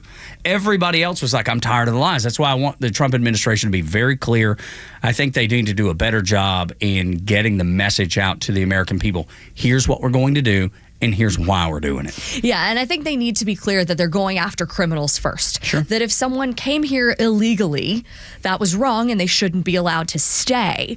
But they also shouldn't be top priority to get the boot, to get that's kicked right. out. That's right. I'm with that. You hear these stories about these angel moms and angel dads who had their children killed by illegal migrants, and you realize this is no way to run a country. That's right. That Biden kept saying, the border is closed. Oh, yeah. Well, inflation is down. Back to being honest, and the American people saying, if you're not honest, we're going to kick you out of office. Yeah, it was don't believe your lying eyes. And Americans said, we don't want to see you in office anymore. Right. We don't believe what you're telling us. We believe you are lying, and we want you out of here. And that's why I think it's so important for Donald Trump to be so clear in the messaging, and it's been a little convoluted lately. I do believe he's thinking it through, and I'm not trying to pretend that every decision is easy. There are going to be people that like and dislike, even on people on Team Trump. They're going to like or dislike a decision he makes, whether it is allowing people to stay for a particular reason. I don't think that's the right path forward. That's not what got him elected. But I'm willing to listen, and I think most Trump voters are willing to listen. I think most Americans are willing to listen and say, okay, as long as you make it clear what the plan is and why you're doing it, then we're willing to back you even if we disagree with it slightly. Yes, and his statement on Truth Social was just, we're going after these cities. It was a really brief statement. He's a man of few words, but powerful words. Yeah, sure. I wish he would have explained LA, Chicago, and New York is we're going to where the problem is. See, that's the key. We're going to where the crime is. Yep. We're going to where the migrants have been allowed to just really run the show. Roughshod. Yeah, just run roughshod in all those cities. And we know that the plan is to backfill. The plan is to get people into those cities so they don't lose representation in the U.S. House of Representatives. Make that clear. And Donald Trump has said that. He's said that out loud. As a matter of fact, let's hear from the president on that specifically. You did a post last night where you said you want ICE to really target Democrats. Yeah, I want them to focus on the cities, because the cities are where you really have what's called sanctuary cities, and that's where the people are. I look at New York, I look at Chicago. I mean, you got a really bad governor in Chicago and a bad mayor, but the governor's probably the worst in the country, Pritzker. But I look at how that city has been overrun by criminals, and New York and L.A. Look at L.A. L.A., those people weren't from L.A. They weren't from California, most of those people, many of those people. And, that's the focus. Biden allowed 21 million people to come into our country. Of that, vast numbers of those people were murderers, killers, people from gangs, people from jails. They emptied their jails out into the U.S. Most of those people are in the cities, all blue cities, all Democrat-run cities, and they think they're going to use them to vote. It's not going to happen. Well, I don't know. Well, right. He doesn't want it to happen. He's trying to fight back. That's the reason he's going there. But, I mean, there was a story out of Florida yesterday that people were literally selling driver's license to illegal immigrants. I mean, they busted, I want to say 8 people altogether selling driver's license to illegal immigrants. So there's a whole campaign. If that can happen in Florida, can you imagine what would happen in L.A.? It's the Wild West. Yeah, for sure. So Donald Trump is correct. That's exactly what they're trying to do. Now, putting ICE there is going to put added pressure on them, but with as many people as there, Los and I were breaking it down last week. We've gotten, I think he's deported 100,000 people so far at this rate. Or maybe it's arrested. I think that's the better. Okay. I think it's actually arrested, not deported. Arrested. Then you've got to deport them. At this rate, it'll take 200 years to get all the people that were allowed into the United States illegally to get them back out. If you were on this pace that we're on now, 200 years. So I think that's probably why there is some flexibility with Donald Trump, and that's why he's signaling some flexibility, because he knows this is a task that might not be achievable. Yeah, and he's going after these cities because everyday Americans have had to flee. I mean, even in D.C., I lived in a really pretty safe neighborhood. I was up by the National Zoo. It was generally really quiet. That was why I picked it, because it was just kind of easy going. Around the time I left, there were carjackings being done by middle schoolers. Oh, my God. You got like 12, 13, 14-year-olds getting arrested because if you're at a gas station, they're going to steal your car and drive away. The cities became places of lawlessness, and you're right. I think I totally agree with your analysis of why the president is doing this, because these big cities are not livable anymore for everyday Americans, but they're very livable if you're coming here to commit crime. Well, that, and Americans expect a little bit of a standard of living. Yes. Right? Property rights. Property rights, yes. Clean streets, safe neighborhoods. Some of the folks that are coming here from Venezuela, from Mexico, that is run by cartels, they don't expect anything. So those governors and those mayors are just fine with those cities falling into disrepair, falling into chaos, because the people that are there, they're used to it. Yes. It doesn't bother them quite as much as it does Americans. So nobody's banging on the door of the mayor. Nobody's banging on the door of the governor saying, fix this. So not only do they have a voter for life, they also have somebody they don't have to cater to at all. That's right. And someone who is going to, more likely than not, be a drain on public resources. So these are people who may or may not have a way to work and feed themselves. They may or may not need housing from the government. It's not a healthy way to run a society, and yet the left is content to do it because it juices their numbers in big blue states for the census. I wish the census would count how many Americans are in America. I feel like that's kind of common sense. But at the time the census was created, in the Revolutionary War period, there was no illegal immigration. Right. If you showed up, you showed up, and that was that. For sure. And now that has to be more well thought out. I don't know that there's ever going to be a fix to that. Maybe I'm wrong. Somebody that's better legally can guide me on that. But it's going to take a monumental effort to get anything like that changed, just like the effort of birthright citizenship. It's kind of in that they seem like they're in the same vein. That'd be something that has to happen at the Supreme Court or in the Congress to amend the Constitution the way it's written. But I do think Donald Trump is going to work on them. I know he's working on birthright citizenship. That will get heard by the Supreme Court. We already know that. And that's so logical. That one alone, aside from the census thing, that one's so logical. I think so, yeah. It's called right of blood versus right of land. There you go. Thank you. All over Europe, right of blood. I think all over the Middle East, right of blood. There's very few countries that use right of land because people can come here and do birth tourism, if you Yes. will, and have a baby here just to say, yep, my baby has rights as an American citizen and gets all the amenities that go along with it, because that's what it's about for a lot of those people. And they come here just for that thing.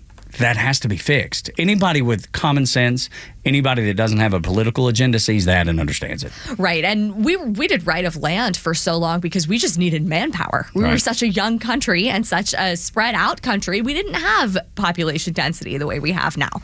We needed more people, so right of land made sense.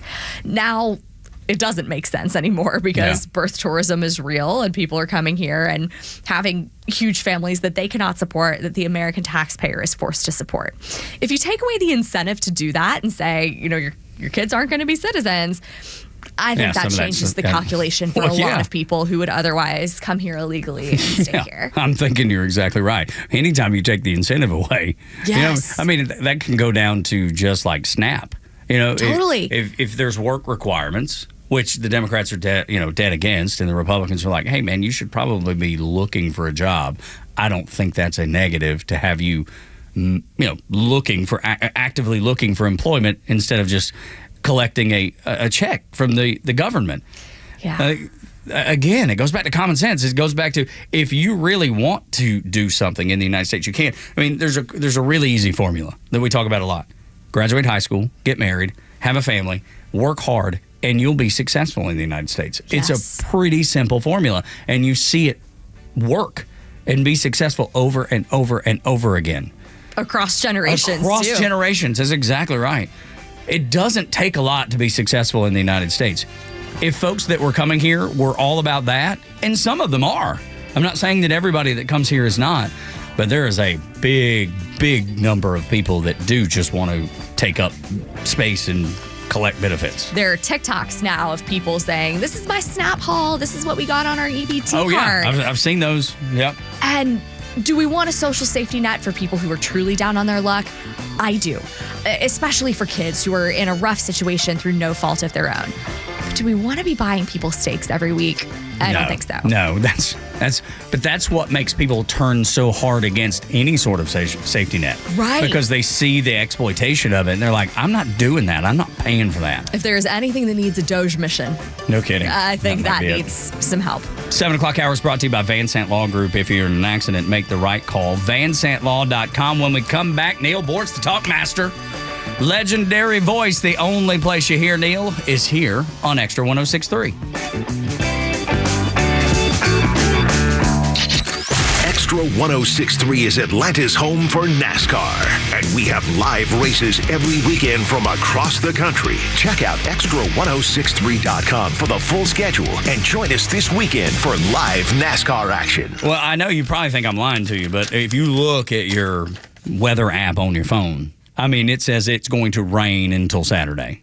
Now, I'm looking out the windows here, Battery Atlanta, Truist Park, home of your Atlanta Braves and Dickey Broadcasting Company, and I see sunshine. So right now it is not raining, but what happens when it does? Because last night at our house, throughout the day it was nice. I think I got home about 1:30 or so. It was relatively nice up until about 4:30 or 5, and then the rain came in, and it rained for the better part of the evening. I woke up this morning. The concrete, the driveway was all wet. The road was still all wet. So the rain is not going away. It's not raining right now, at least where I am. Maybe not where you are either. But when it does, is your roof ready to take that rain, or will that rain seep in to your home? There's nothing worse than water in your home. The mold, the mildew, all the damage that it can do. Who can fix that for you? Well, let me tell you. It's Southern Exteriors. They offer free inspections, expert repair, and installs backed by experience. Right now, 10% off.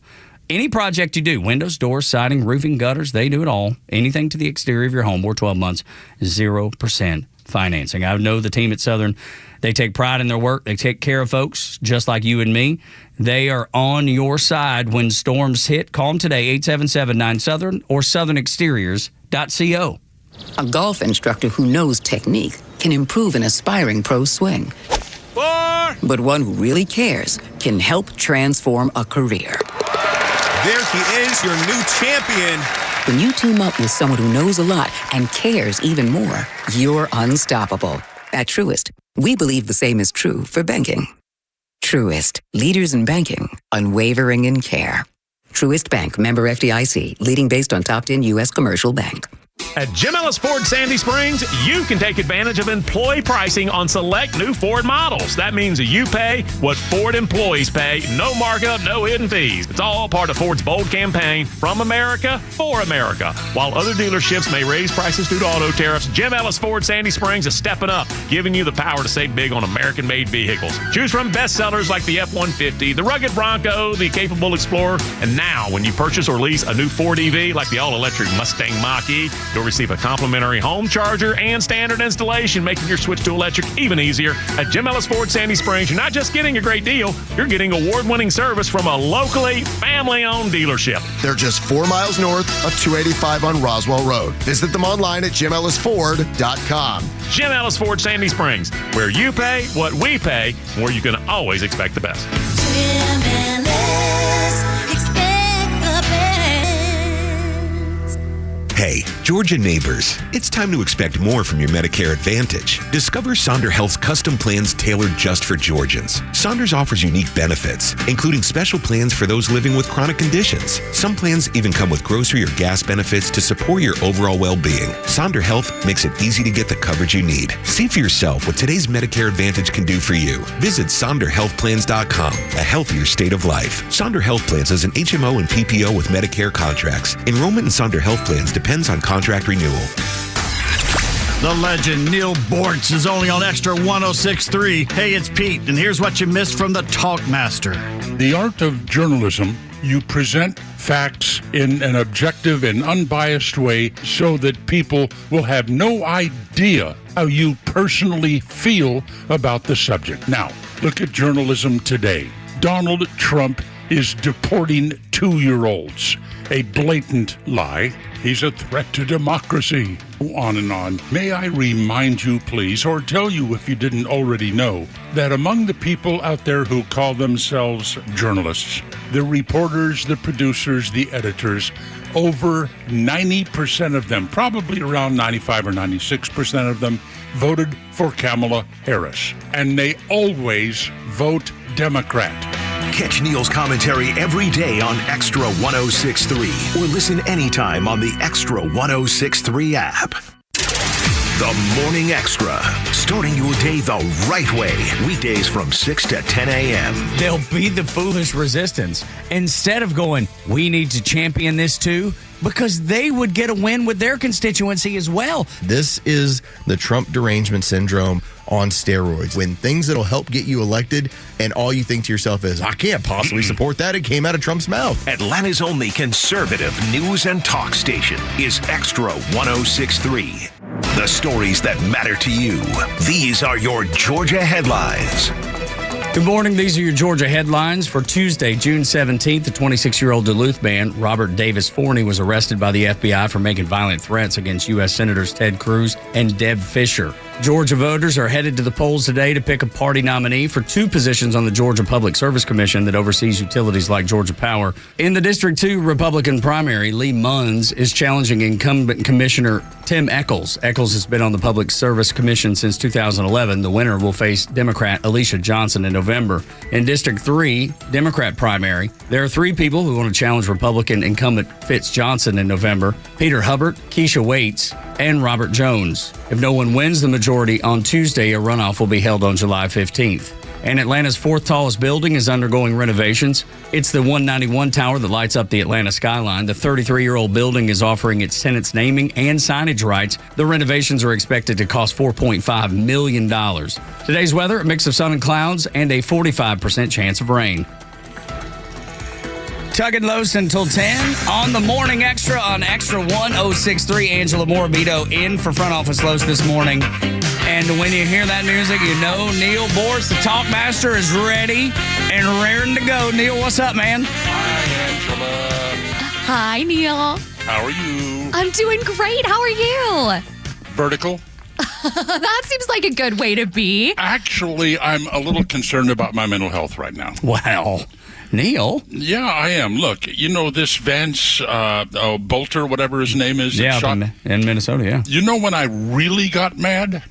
When was that? when I found out he shot the dog. Oh, I got to tell you, I found out about that too last night. I didn't see it until last night. I didn't know. That's horrible. You see? Now, finally, I'm really pissed. That's right. Well, but that's the thing, because we don't deserve dogs, Neil. Well, it's not a coincidence that dog spelled backwards is God. Amen to that. And that tells me that he's a University of Georgia fan, too. And not only did he shoot a dog, but it was a golden retriever. I know, sweetest. Those dogs are so sweet and so dang smart. I had 14 golden retrievers at one time. At once? How'd you do that? Why'd you do that? Well, they did it to each other. I see. They multiplied. Yeah, that's right. Yeah, well, now the controversy in Florida right now is really not a controversy because we like our governor. Yes, sir. Okay? But it has to do with these protesters and the ones that block roads. There is a video over there, or out there, of somebody in the car running over a fat chick. Have you seen that one? I have, yes. I've seen it. I don't think I realized that was in Florida. It was kind of that wasn't in Florida. Oh, that wasn't in Florida. But it's still a great video, and I'm surprised the car didn't flip. Yeah, right. Well, it only takes one or two people to stand in front of cars and get run over before people stop standing in front of cars. Two words. Reginald Denny. I remember that name. Why do I remember that name? He was the truck driver that was stopped by the protesters in Los Angeles, and they hit him in the face while he was on the ground on his back with a cinder block. Yes, I do remember Awful. that. Yeah, and so anyway, that's just so upsetting. By the way, I love women with glasses. I really. Oh, Neil Bortz is watching on the YouTube channel. I know what Neil's doing. You're peeping in. Thank you. Now we know you can see the live stream. I'm waiting. But I agree with you, Neil. There's just something. Glasses are so elegant looking.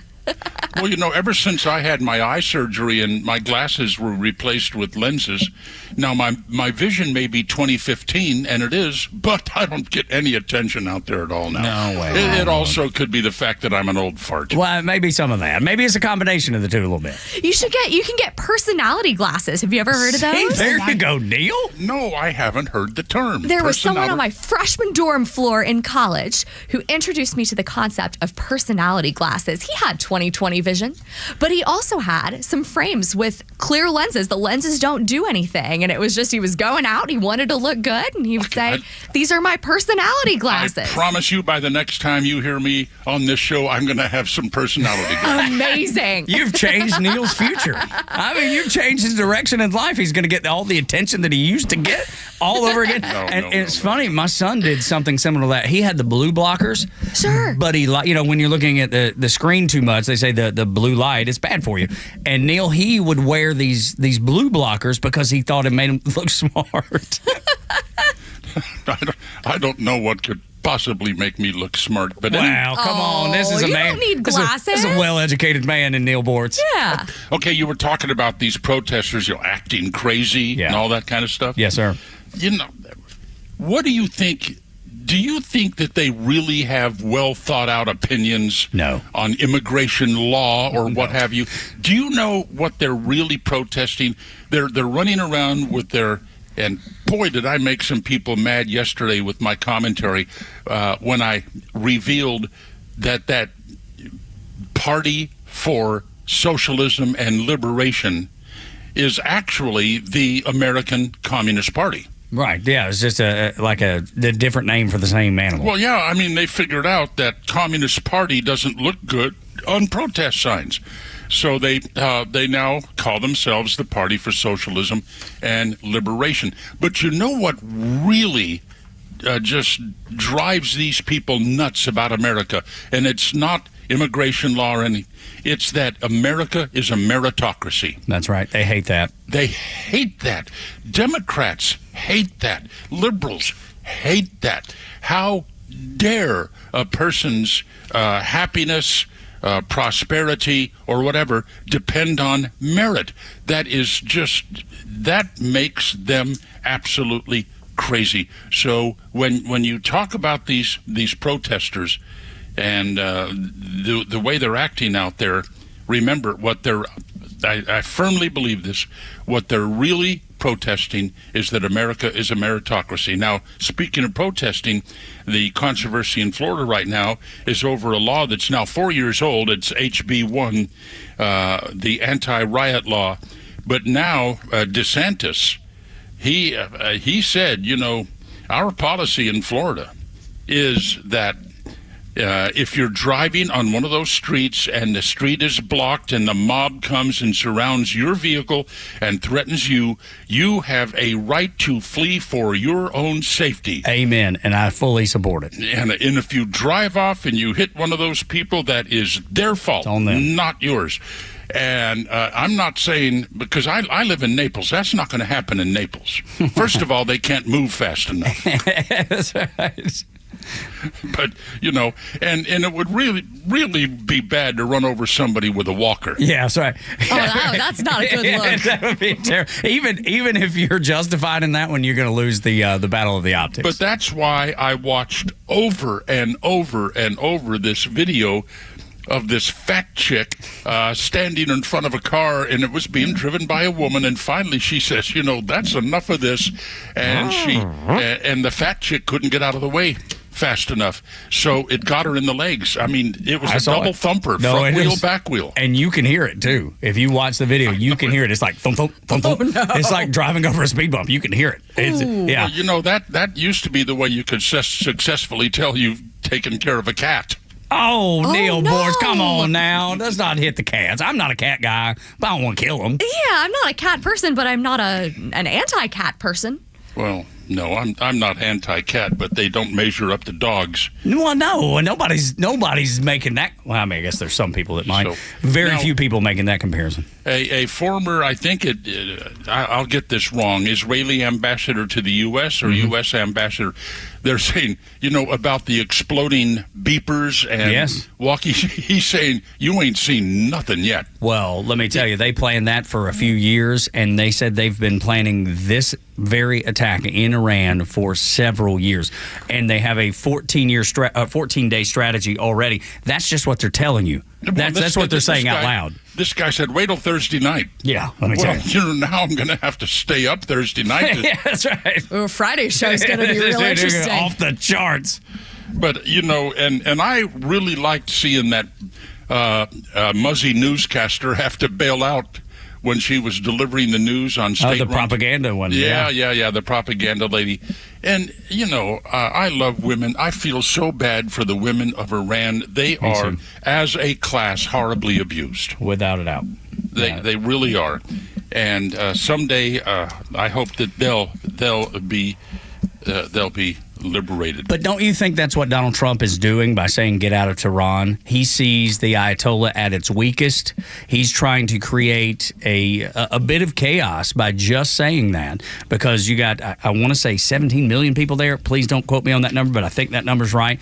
And with the people trying to evacuate, that creates chaos and then automatically puts the Ayatollah and that part of what's left of that government really at odds with the people that live there. Well, I just hope that we don't all of a sudden say, okay, we're through.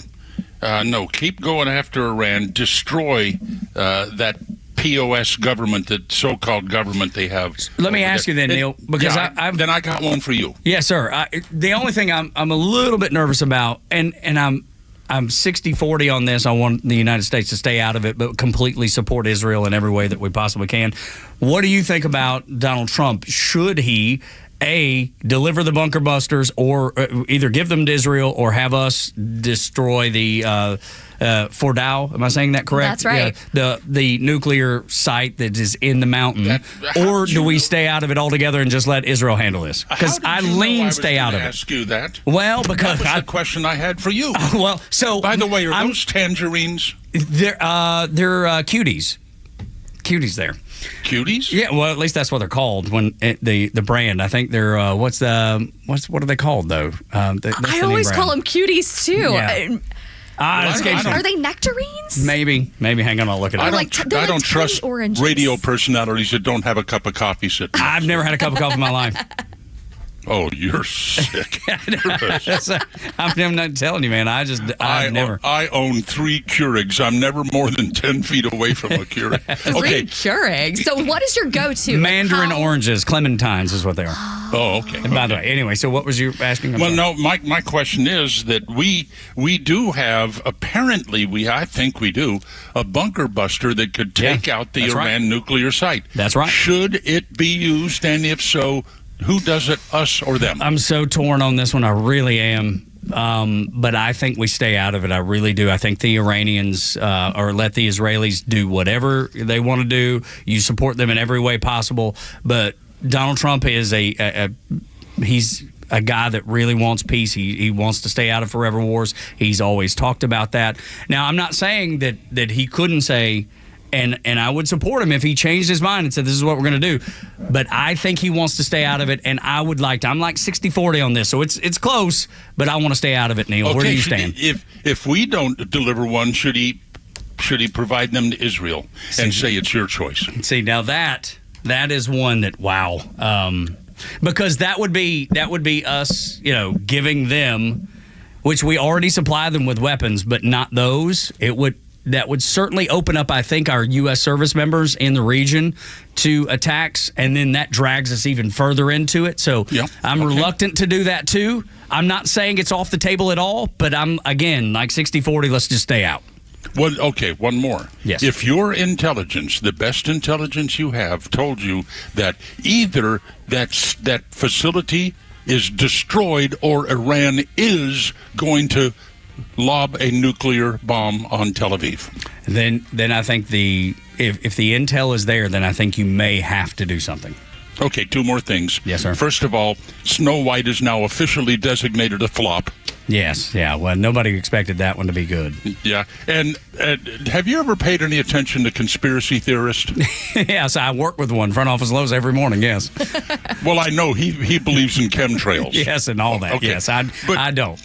Do you know that these people, I'm making a list here now, Biden is dead and was replaced by a doppelganger. Wait, they weekend at Bernie's, Tim? Yeah, look, that story's out there. I've seen this. Neil's not the first person to bring that up. No way. No, and same thing with Hillary Clinton. 9/11 was an inside job. Then we have chemtrails. The earth is flat. Vaccines, all that kind of stuff.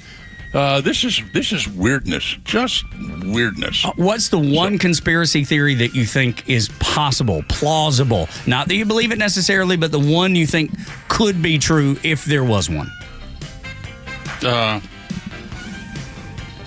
I've got a very low stakes one. Okay, that I do believe is true. Maybe the vaccines or what I don't.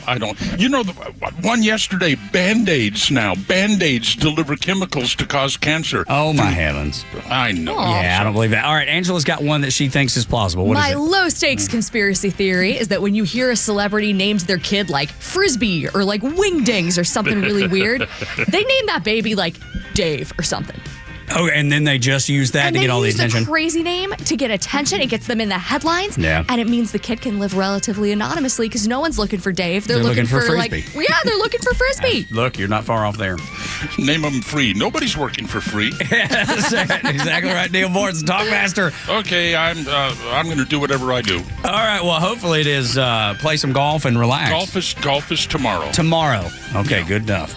Neil, have a great day. It's always a pleasure to talk to you. Y'all be good. Bye. Yes, Angela. sir. Bye, Neil. He was complimenting your glasses. So sweet. He's a good fella, that Neil Bortz. I want his coffee recipe. No kidding. We could probably reach out and make that happen. I think we could probably reach out to Neil and get that. Being objective is not the task for the mainstream media. A recently fired ABC News employee confirms. Next on Extra 106.3. The latest sports news, powered by 680 The Fan, and driven to extra listeners by RBM of Atlanta in Sandy Springs, Atlanta's Mercedes-Benz connection since 1964. Good morning. These are your sports headlines on Extra 106.3. My name is Tug Cowart. The Braves welcome the East Division leading Mets to Truist Park. The Braves, Spencer Swellenbach, will square off against the Mets' David Peterson. You can catch the game on our sister station, 680 The Fan, or on the free 680 The Fan app. Download it and listen to the Braves all season long. Also, Braves superstar Ronald Acuna Jr. is named NL Player of the Week. Last night's FIFA experience at Mercedes-Benz Stadium was a little underwhelming. Only 22,137 fans showed up for the match in a stadium that holds 71,000 fans. Chelsea beat LAFC 2-0. And finally, Oklahoma City takes a 3-2 lead over the Indiana Pacers in the NBA Finals. Game 6 is Thursday night in Indiana. With your sports headlines, I'm Tug Cowart on Extra 106.3.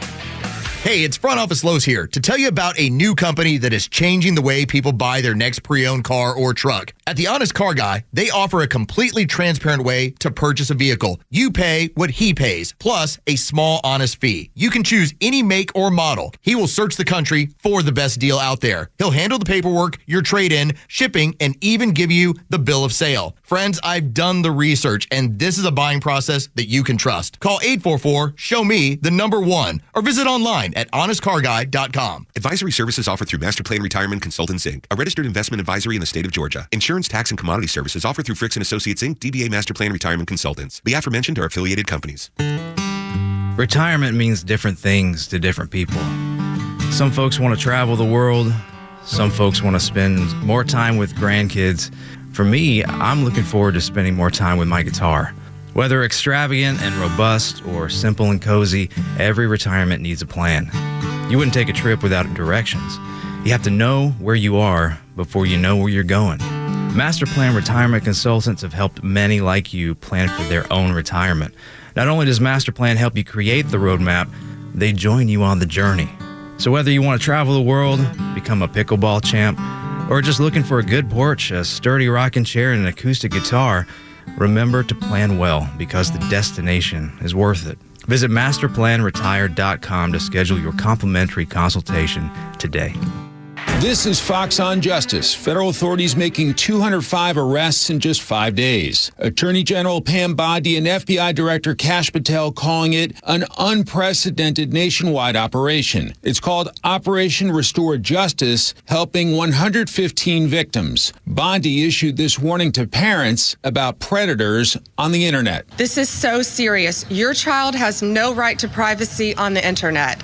None. You have to monitor what your kids are doing. Federal authorities say there's a violent online network which lures teens on popular platforms and coerces them into escalating sexual or violent acts. The FBI Director Kash Patel issued this warning to the predators. If you harm our children, you will be given no sanctuary. There is no place we will not come to hunt you down. There is no place we will not look for you. And there is no cage we will not put you in should you do harm to our children. Mike Emanuel, Fox News.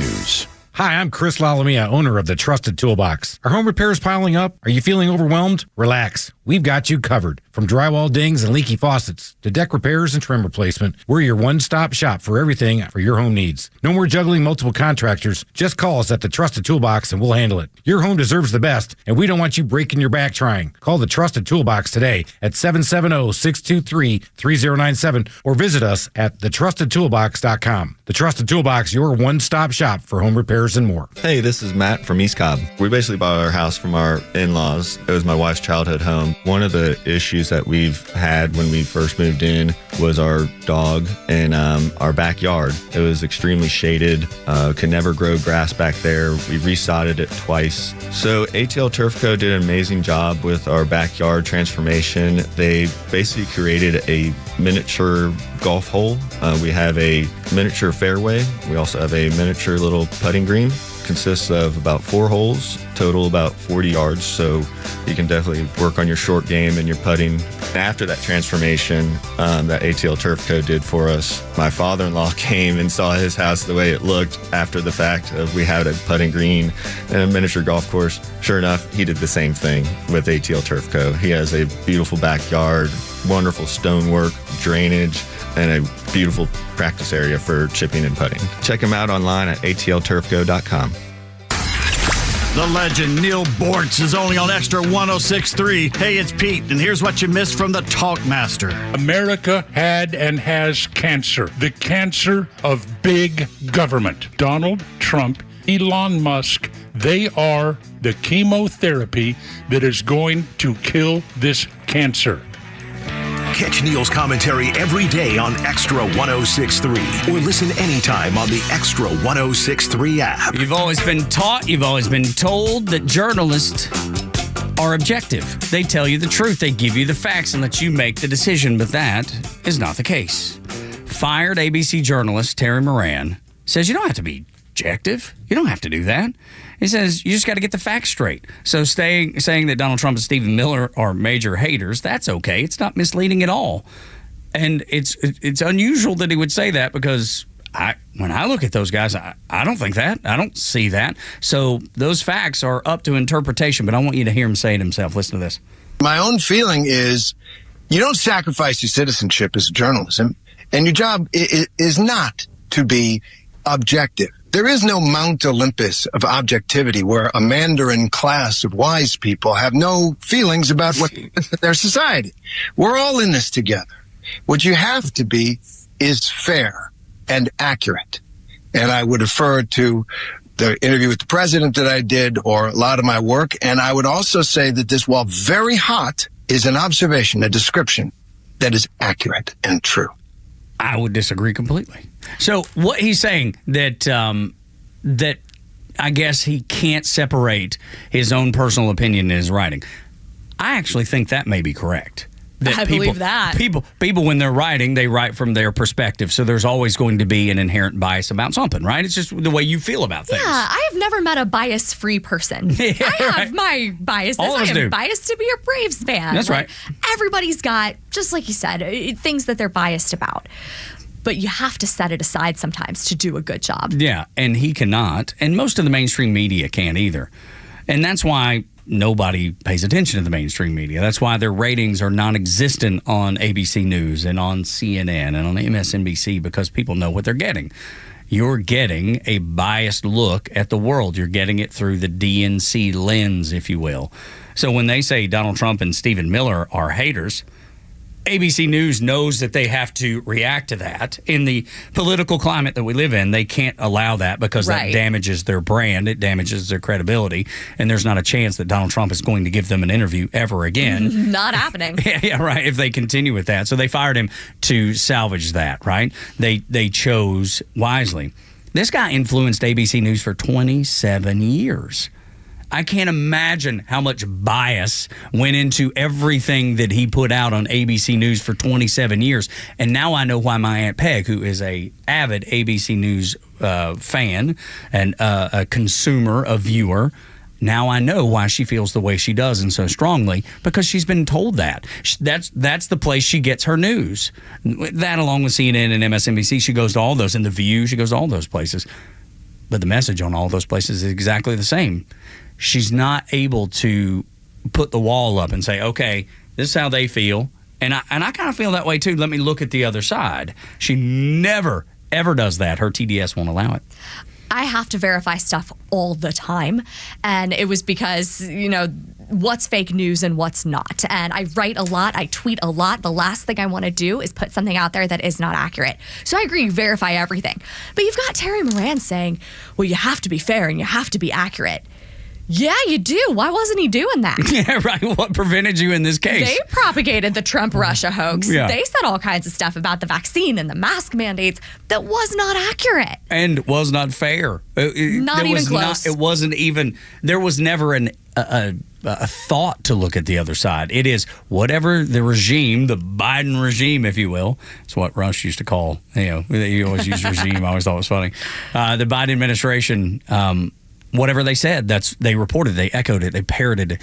As journalists, you're supposed to at least be curious, right? Yes. And I'm not a journalist. I just give my opinion on the radio. That's what I do. I'm not a journalist. I never tell people, hey, this is fact and this has this is the way I feel about it. I never try to pretend that I'm a journalist. But you also put an incredible amount of research into this show. If you don't mind me pulling back the curtain a little bit here, there is a lot of research and effort and work and, yes, verification that goes into this because we start at 6 a.m. But I let my bias show, though. Oh, you know course. what I mean? We don't pretend to be unbiased. Right. Then that's the thing that Terry Moran does. He says, no, I'm not biased. You know, or at least he has for 27 years up until now. Did you ever hear him say that before? No. Nope. He never said that. He misled you the entire time. And now all of a sudden that he's out of a job, he's like, well, I'm biased. Of course you are. Like it's very clear. No one was misled by that. We know. It gets to me when people have conflicts of interest that they do not disclose. And the clearest example I have of that I see over and over again is when reporters write about student loan debt. Journalism degrees, unfortunately, have some of the worst return on investment. Now, a lot of people do really well, but in general, someone who comes out of a very pricey school with a journalism degree is going to have a lot of debt to go with it. Mm-hmm. And you have people writing articles for places like ABC News saying student debt forgiveness is a social justice issue. Yeah. And if you don't wipe out our debt, then you're crippling the economy. I think right underneath their byline, it's what is your financial stake in this? That's right. Because if you have $50,000 in debt, or $150,000 in debt, and you're writing about the issue when you have such a big personal stake in it, I think you should disclose. Absolutely. Not a single news outlet has done it. Every one of them have been so left on this issue. Oh, yeah. Well, it's because that's where their politics are. And they expect you and I. So I'm a 3-time college dropout. So why am I paying for your college? Yeah, I didn't even get a degree myself. The average American does not have a college degree. And there are plenty more Americans who have that degree but worked hard to pay off their debt, worked hard to get scholarships. And why are they responsible? That is the question the left cannot answer. I think it goes back to what Neil Bort says about meritocracy. The left hates meritocracy. Why do I have to compete with you? We should all be equal. The only place we're equal is in God's eyes. That's it. In everyday life, we're not equal. Either you're going to outwork me or I'm going to outwork you. One of the two is going to happen. Yes. And it's up to you what you do. It's up to you what you decide.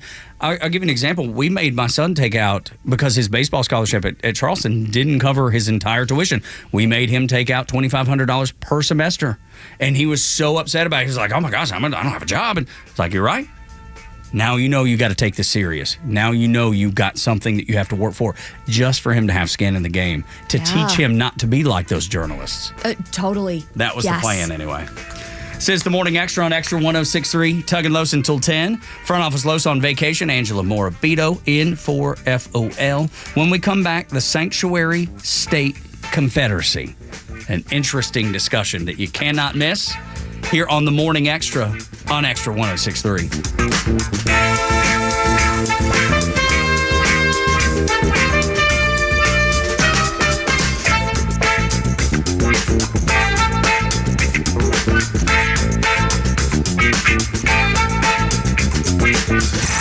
It's time for the Bortz Report, exclusively on Atlanta's only conservative news and talk station, Extra 106.3. I think I'll just chum the waters here for a couple of minutes. If you don't know what that means, look it up. CHUM. And you already know how to spell the waters. Some people gave me a hard time about my comment yesterday. They said, check your facts. The Party for Socialism and Liberation didn't make those signs the protesters are carrying. Hey, lady, I didn't say they made those signs. I said they provided them. And they did. Listen. Oh, and observe. Observe the difference between the way Israel is attacking Iran and Iran is attacking Israel. It'll tell you a lot about the difference between Jews and Muslims. Israel is attacking military installations in Iran. Iran is attacking civilian areas and housing in Israel. I hope you keep up with the Babylon Bee on the internet. They posted an advertisement the other day. It shows a Muslim in his Muslim outfit saying, "We're hiring. Iran is hiring nuclear scientists. Do you know how to build big bombs? You may be fit for our team. We have experienced several sudden openings in the last 48 hours. Check out these exciting new job openings in Iran." And on a local level, the Atlanta Journal-Constitution, all aglow over Juneteenth. That's fine. No problem with that holiday. But when you wear a shirt that says 4th of July and has it crossed out in favor of the 19th of June, well, then we have a problem. Is Juneteenth really going to be turned into an anti-U.S. celebration? Hope not, but the AJC is pushing that narrative. Okay, water's chummed. Here come the sharks. Neil Bortz, Extra 106.3. Bullet points. I'm Eben Brown. The Trump administration is fighting back on a ban of semi-automatic firearms. The U.S. Department of Justice hasn't done this before, but they filed a briefing with the 7th Circuit Court of Appeals in an ongoing case about a ban of semi-automatics and so-called high-capacity magazines out of Illinois. The federal government in this brief is siding with the plaintiff, Caleb Barnett, who is suing the state of Illinois over their bans. In the brief, the DOJ even argues the 7th Circuit made the wrong call in an earlier case upholding the bans. In that previous case, the Circuit Court ruled firearms like the AR-15 style rifles are militaristic and therefore outside the protection of the Second Amendment. The DOJ now says even if that is the case, that's not enough to ban them under the Supreme Court rulings like Heller and the Bruin decisions. And those are your bullet points. I'm Eben Brown, Fox News.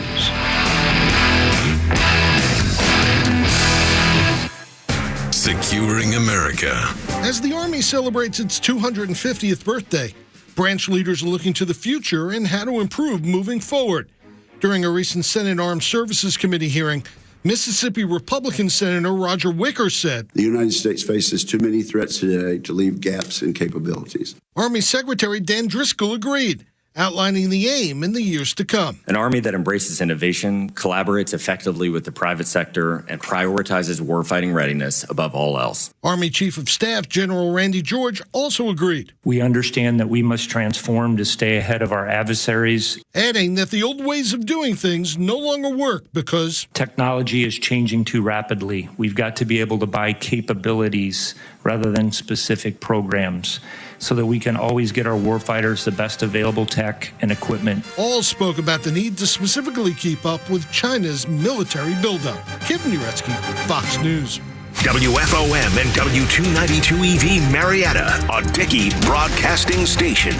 The 8 a.m. hour is brought to you by Central Heating and Air. He's back at the White House a day early. I'm Dave Anthony, Fox News. President Trump returned before dawn after leaving the G7 summit in Canada to deal with the Iran-Israel conflict, telling reporters on Air Force One it is not to work out a ceasefire like French President Macron says. I didn't say I was looking for a ceasefire. That was Emmanuel, nice guy, but he doesn't get it right too often. But we're not looking. We're looking for better than a ceasefire. Now, the president posted on Truth Social, if Iran wants peace talks, they know how to reach him, adding they should have taken the deal on the table. The president also repeated that Iran can't have a nuclear weapon, urging everyone in Tehran to evacuate immediately as Israel keeps attacking. That's the moment Iran state TV was bombed, and while that reporter ran off the set, one woman was killed by that airstrike. Israel did send warnings into the area surrounding the state TV building, telling people to evacuate the area. State TV did get back on the air from a remote location. Another attack killed Iran's top military commander, who had just replaced the last one Israel killed 4 days ago. Fox's Mike Tobin in Tel Aviv also reports. The ballistic missile attacks continue, but to quote an Israeli military official who just spoke a short time ago, the attacks have not been as impactful, and we certainly haven't seen the same kind of numbers. There were a number of false alarms last night. This morning, a missile attack did materialize, but as opposed to the hundreds of missiles and drones that we've seen incoming before, there were about 20. 4 missiles did get through. But no casualties were reported. Prior attacks have killed 24 Israelis. Russia bombarded Ukraine overnight with hundreds of drones and missiles, killing at least 15 people, most of them in the capital, Kyiv. California's attempt to end President Trump's deployment of National Guard troops to Los Angeles gets a hearing in an appeals court today. That court temporarily blocked a judge's order to undo the deployment, saying the president exceeded his authority, using the troops to deal with destructive protests. America's listening to Fox News. I'm Ed Evans, CEO of Consumer Cellular. No, we're not one of the big guys. Truth is, we don't want to be. If you're over 50, Big Wireless probably has you paying for more data than you might need. You could be throwing away thousands over a lifetime. We're not here to be the biggest. We're here to bring you something we believe is better. Our plans start at just $20. You'll get the same fast nationwide coverage without the big wireless bill. Call 1-888-FREEDOM or visit consumercellular.com/facts. Plans include $5 credit for auto pay and e-billing. See site for additional facts. Life insurance. Why are you putting it off? Can't afford it? Too much hassle? Think you don't need it? There's lots of excuses for putting off life insurance. But if you weren't there, who would pay the mortgage and other bills? With Ethos, you could be covered in 10 minutes and boom, family protected. Ethos. Fast and easy online term life insurance. Up to $2 million in coverage with no medical exam. Some policies as low as $1 a day. Answer a few health questions and get your free quote at ethos.com/policy. That's ethos.com/policy. Align your business with other like-minded conservatives by advertising on Xtra 1063. Email sales at xtra1063.com. The only thing we ever ask is that you support the advertisers that support this radio station. Obviously, there's no charge to listen. You can download the Xtra 1063 app free, and the ads are that's the pay point for you, understanding and listening to folks that share your values, especially in the morning show and then in the Kimmer show in the afternoon. The advertisers share your values. So when you need a product that you hear them talking about, give them the first chance to earn your business. That's all we ask. They care enough about this country, the way you care about this country, to advertise their business here to you and say, hey, this is what we do. We hope that you'll come and shop with someone that maybe you've not heard about, or maybe you've heard about before, at least on Xtra, and you'll give them a shot at earning your business. So that's the kind of the trade-off here, Angela. I think that's so thoughtful. And I mean, just having someone who shares your values in your home and responsible for your car and responsible for your heating and air, that's a big deal, and I don't think you can put a price on that. No doubt about it. And we appreciate everybody that advertises here, and we appreciate you listening to the Morning Xtra. I want to tell you something, too. You'll probably like. Angela Morabito was in the Trump administration in the Department of Education in the first Trump term, and we're so glad that she joins us when Front Office Los is on vacation and down in Florida with his daughters playing volleyball, and they're doing so well. He and I have been texting back and forth, but this stat might stand out, too, and I don't know if you know this about this morning show on the station, is that our listenership is about 40% women, and it's almost unheard of for that to happen. That's amazing. In news talk radio, especially political talk. Team Estrogen, we love to see it. No kidding. Welcome, ladies. That's why it's so good to have you on, to have a woman's perspective, a woman's point of view. Because, Lois and I are a couple knuckleheads. Aww. We love our families. We're just like regular, everyday dudes. There's, I can speak for me for sure. Nothing special about me. I go about my life, try to do things the right way. My faith's important to me, but I trip up all the time. I swear too much. I have too much to drink occasionally. So I'm just as broken as the good book says we are. I fit the category perfectly.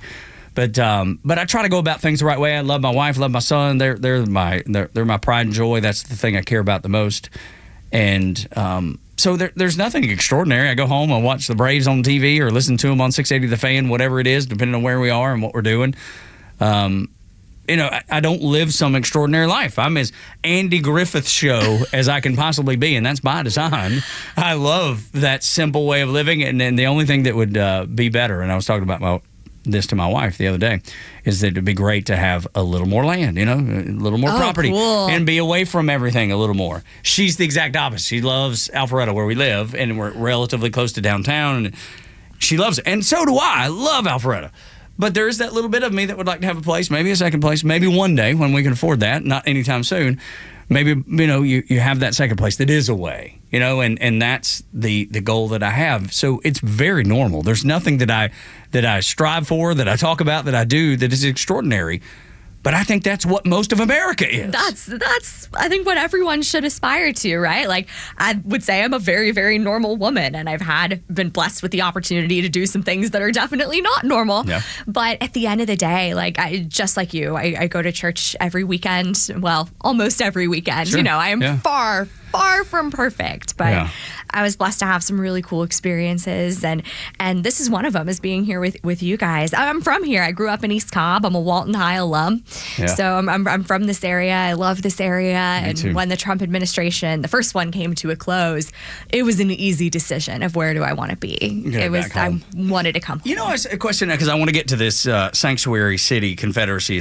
I think could be a cool conversation, and it really gives you some perspective of the mindset in the 1800s and the mindset in 2025, and how there may be a parallel there. We'll talk about that in a minute. I don't know that I've ever asked you or you've ever talked about or shared how the opportunity to work in that Trump administration came about. I don't think I know that story. Oh, sure. So it was honestly kind of out of the blue. In college, I started writing for a conservative publication that no longer exists, but it was great while it was around, just writing things down because I went to Georgetown. It was a wonderful place. It was also a very left-leaning place. I can only imagine. And I wanted an outlet for all the things that I wasn't bold enough to say in class. I believe these things to be true. Here is the evidence that bears it out. Yeah, that was going to be a mess. You're going to fail. You're going to get some of those classes, it was going to not be a very popular viewpoint. So I started writing. And then as I graduated, I worked for the university, which allowed me to go to grad school on scholarship. I started getting pulled into radio and TV. I wrote for different outlets. Bounced around to a couple places, but one day I got the phone call of, hey, this was a friend of mine who I met through that initial writing group who said, hey, we see that you're supportive of President Trump. And I said, yes. And she goes, and you're supportive of President Trump, like on the record, like with your name. And I said, yes. Like, am I in trouble? Are we good? That's right. And she said, we need someone who can help out as a press secretary in the Department of Ed. Their then press secretary had been promoted. She's amazing. She's someone I still work with. Oh, nice. But the DeVos Education Department was under assault in the media. We were getting hit from every angle.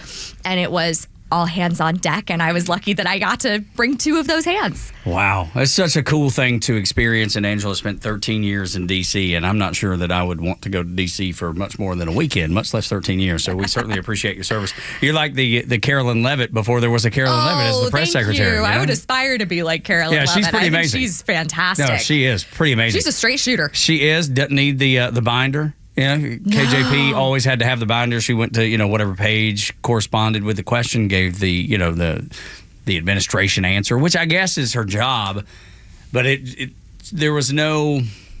She was not very convincing. Yeah, you got to have some recall, right? Flipping to the page, and she's like, oh, so the answer is whatever is down there. And Carolyn Levitt's just off the hip. She's like, she knows it. There's no...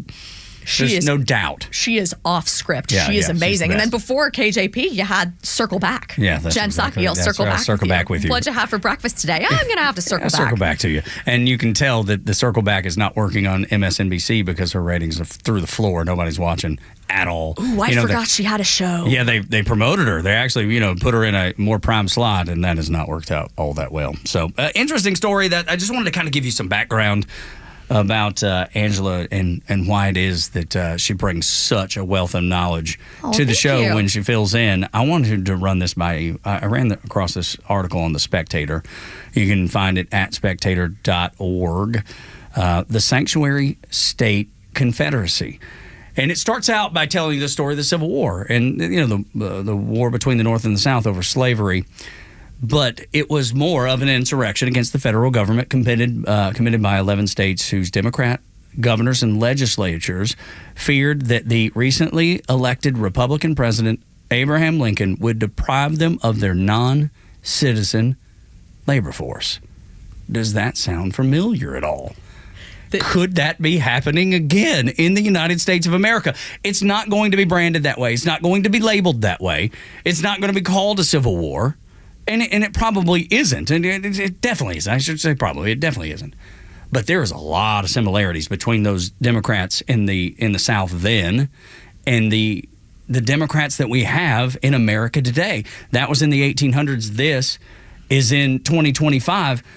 And those ideas are still there. I mean, the 11 states now, along with 2 cities, signed a letter to fight against any change in birthright citizenship. For the left, that's a win, if you ask me, because they get to keep wages as low as possible, ensuring a cheap workforce, just like they did in the South in the Civil War, and ensuring the newcomers, because that's what they call them, not illegals, become new voters for Democrats for decades to come. All of a sudden, you're starting to see things that maybe you hadn't thought about before, and I'll be honest, it's crossed my mind, but I've never put it like they did in The Spectator, because it does have eerie similarities. I'm so glad you found this piece, because once you see the parallels, you can never unsee it. And the question then is the same as the question now is, do you have the right to import this permanent underclass of people who you're not going to pay or not going to pay very well? I could take it a step further and say, during slavery, during the antebellum era, they were given housing and food. What does the left push for now? It's we're going to house you and feed you. But beyond that, we're going to treat you really poorly and you have no opportunity for advancement. Yeah, the American dream, that's not for you. Yeah, right. But you can be here. We'd love for you to be here. We'd love for you to work in the meat packing facilities, work in the fields, picking crops, because Nancy Pelosi has said it herself. Well, who's going to pick the crops? Right. She said it out loud. I want you to hear from this lefty loony. This woman, I think, is in California. And when the ICE raids came down in L.A., she was incredibly upset, and so were her friends. Listen to this. So I'm in my beautiful city, L.A., and I have friends texting me all morning. My gardener didn't show up. My housekeeper didn't show up. My farmer's market was closed. Everyone's scared. Well, this is not going to just happen in L.A. And you 1%ers that only voted for Trump because of money? Guess what? You're going to have to do your own dishes or clean your own house or mow your own lawn. And that wonderful produce, the organic produce you get for your brunches? All gone. Yeah, you're going to actually have to do some work around your house. These people are important. These people are important, she says, but not because they're human beings deserving dignity, not because the good book says you love your neighbor the way you love yourself, because you're going to have to pick your own fruit. You're going to have to wash your own clothes. You're going to have to do your own lawn. She summarized exactly what this article's talking about. It's that mindset. I'm listening to that clip just blown away. What in the narcissism did we just witness? Because is she too important to clean her own house? Well, yes. That is peak ego right there of, well, these other people are important, but because of what they do for me. That's exactly right. It has nothing to do with them. Not at all. It has nothing to do with their dignity as a person. But the loving left would tell you it's all about making sure we take care of people that come, those newcomers that come to the United States. We want to provide them housing, as you mentioned. We want to provide them a job, as you mentioned. Outside of that, we don't care much unless they don't show up. And then all of a sudden, we care deeply. Yes. I was blown away by this mentality and the comparison that the Spectator made. And then when I heard that, it put the bow on top of it. And it reminds me of what happened at Martha's Vineyard.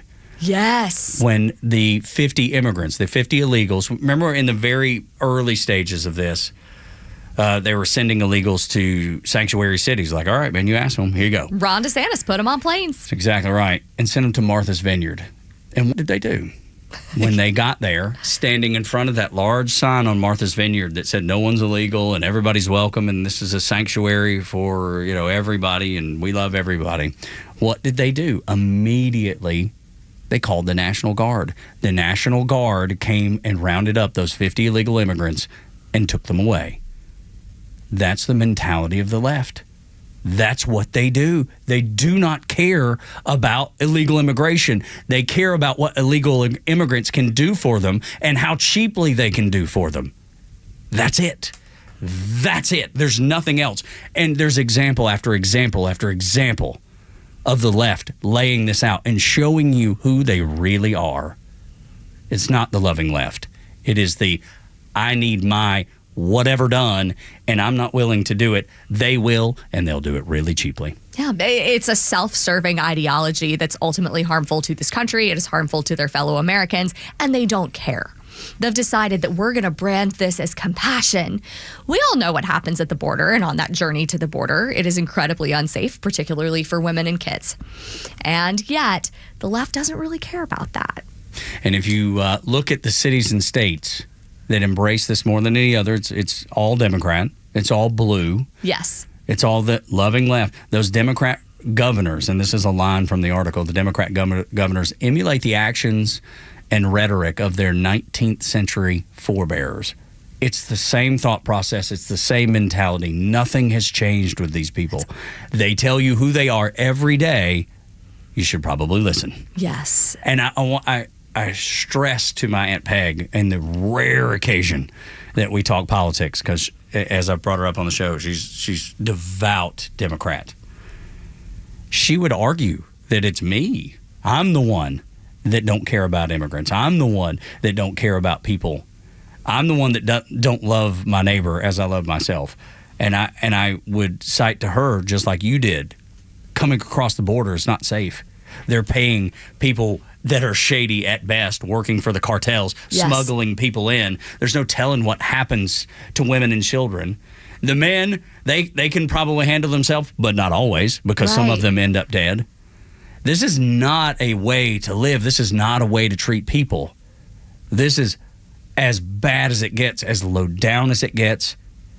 And the Democrats should be really reflecting in this moment, and yet they're not. They're out protesting.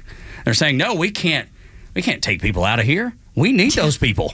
Now you know why they need those people. Now you know why those riots, those peaceful protests, as they would call it, why they're breaking out.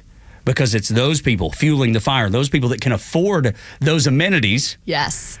And they're like, we're going to be out there protesting, and we're going to tell them how, everyday Americans, how important it is that we don't take anybody out of America, because we need this workforce, and we need y'all to come protest with us. Just like the Confederacy it was. Sounds very similar. Without these people, everything's going to fall apart. Who's going to pick the cotton? Right. Who's going to pick the cotton? And then I would point out that company in Nebraska that had the raid of 100 illegal immigrants. The CEO of that company, I don't know how we're going to operate. I just don't know how we're going to do it. We're just not going to do it. And then the very next day, their waiting room, their lobby was full of people raising their hands, legal immigrants and American citizens saying, we'll take those jobs. Yeah, there's been a huge rise, particularly among young American men, of what are called NEETs. It's NEET. It stands for Not in Education, Employment, or Training. So what are you doing all day is the subtext there. Mm-hmm. Well, more of those people would have the opportunity to get jobs, and jobs that pay them pretty well. But that's the whole point, right? Is there needs to be a wage that can be made with the free market. Yes. People can earn a good wage if you don't have artificially suppressed wages, because you're paying illegals very little. Yeah, you flood the market with supply. That's right, exactly. It depresses wages. The old supply and demand, it always works. It always shows up. It's always correct. It remains undefeated, and we're seeing it happen now.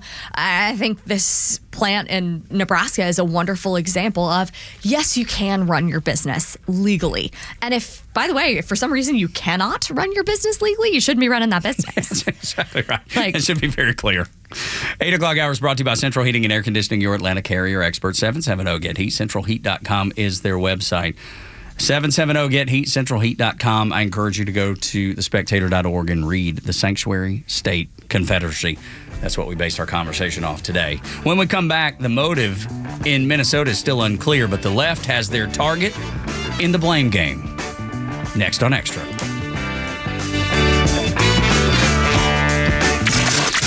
Wherever you are in Georgia, you can stream Extra 106.3 in crystal clear digital with the all-new Extra 106.3 app.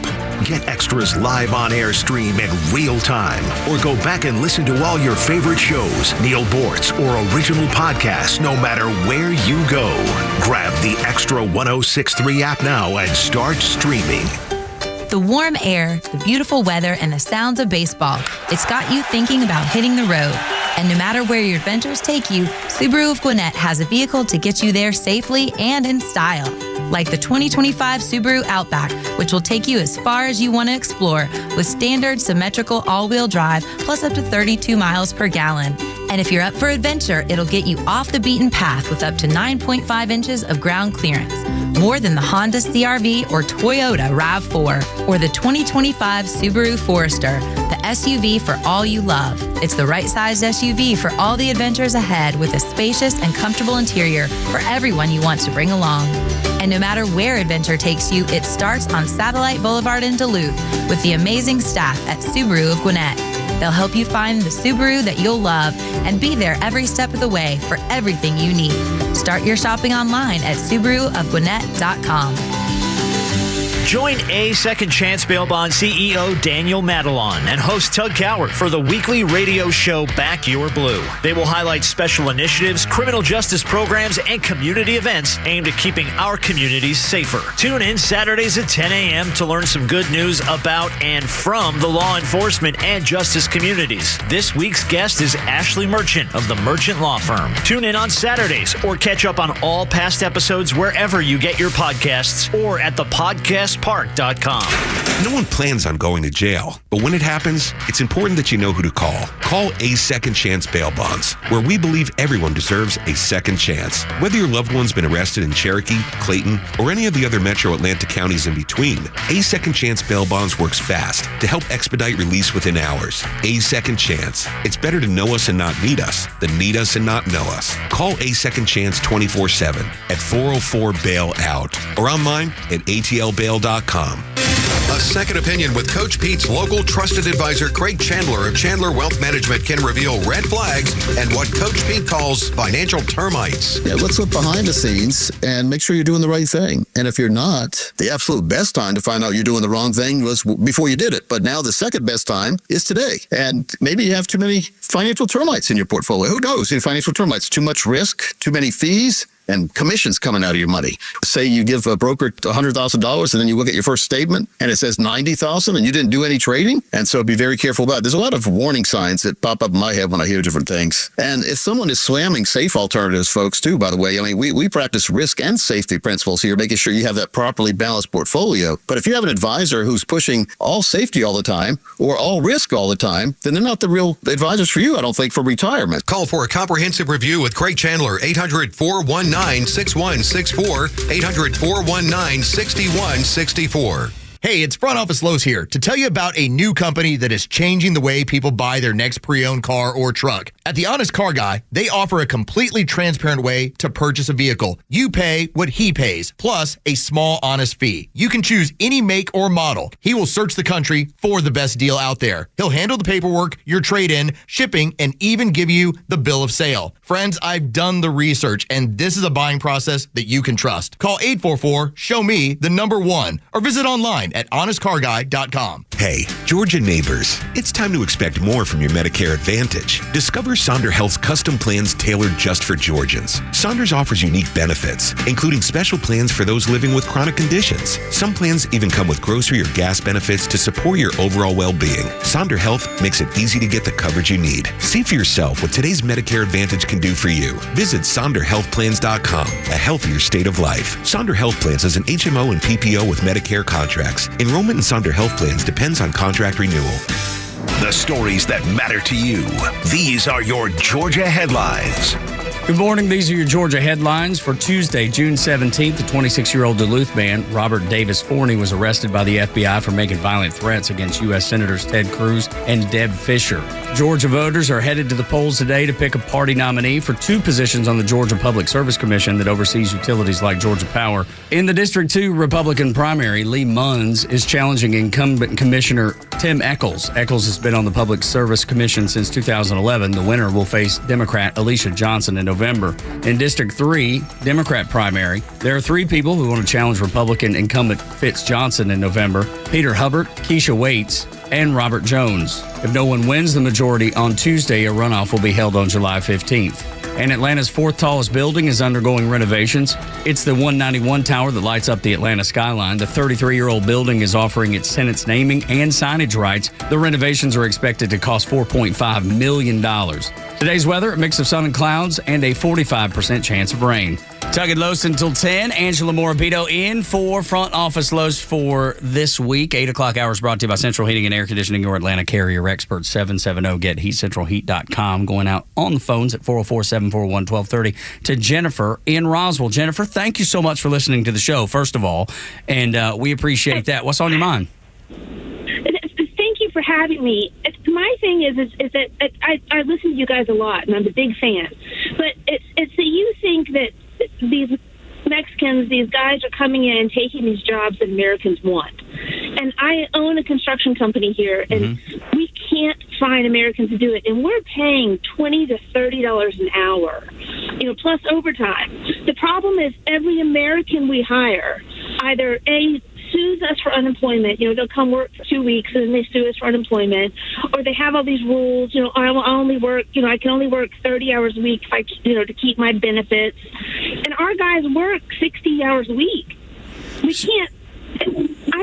I think y'all think there's Americans lining up to do these jobs. There's not. But paying illegals under the table, is that what you're having to do? No, we're not paying them under the table. They have, to be fair, they have papers. And so they're getting paid legit. But they're getting paid, But if they're getting paid on benefits that they will probably never see. But so they're paying into Social Security, they're paying into Medicare. But to your point, Jennifer, they'll never get the advantage of. But to your point, Jennifer, if they're on the up and up, I got no problem with that. Are they here? Yeah, so legally? So that's what I'm saying. Like, I guess I just don't understand where you're coming from, because no one has a problem with legal immigration. We've talked about that, even the facility in Nebraska, where legal immigrants were in that lobby applying for those jobs, legal immigrants, and then American workers. And I'm certainly not saying you don't know what you're talking about, because I understand that you run a construction business. I have nothing but respect for that. I think it's great. I mean, you're living the American dream, running your own business. But if you're hiring legal people, I got no problem with that. I'm in. I think that's great. That's where I stand on it. 404-741-1230 is the number if you feel differently about it. 8 o'clock hour, like I said, brought to you by Central Heating and Air Conditioning, your Atlanta carrier experts. 770-GET-HEAT, centralheat.com. In Minnesota, I'm going to play you a cut. The Attorney General up there, he says we don't know the motive. It's unclear the motive behind the shooting of the state representatives. Well, it's pretty clear from the evidence that he's been planning these attacks for quite some time. There's voluminous writings, as you've seen in the reporting, that were found both in his car and his house about his planning, lists of names and individuals. In terms of the why, it's unclear. The why is unclear, which, okay, I think that's a fair enough statement. We don't know exactly because the details are so murky. He's married but also has a roommate.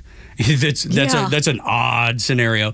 They're saying he's a Trump voter. I don't know how they would know that, but they're saying he's a Trump voter. Yet we have signs and we have pictures of him and his wife, even though he has the weird roommate, the wife at a resist rally with resist T-shirts on. Saw those yesterday.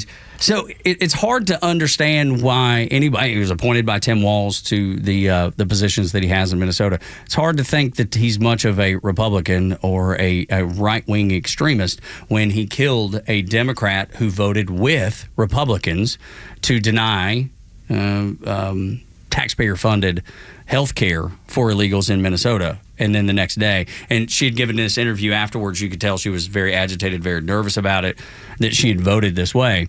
So trying to figure all that out, sure, it doesn't seem like we know exactly what happened or why it happened, but it's very clear that this is not like a MAGA extremist, as they would call him. Right. He doesn't fit any one profile. Any of that category. I think he was a crazy person doing crazy person things, and he didn't have one rational set of beliefs. At least that's what it looks like to me.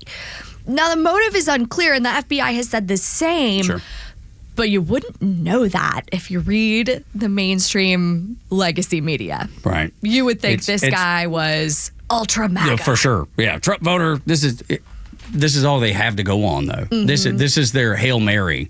Like, this is another in a string of leftist violence that's happened across the United States, and it's a scenario that I can't figure out why people behave the way they do, why they react the way they do, why they have those meltdowns in the car, and why they film them and put them on the internet. I don't get any of that. None of that makes sense to me at all. But to say, like the mainstream media has, that he is a Republican or a Trump supporter, just like the facts aren't clear, that's definitely not clear. Everything actually points the other direction, but the mainstream media has nothing else to say, so they've got to.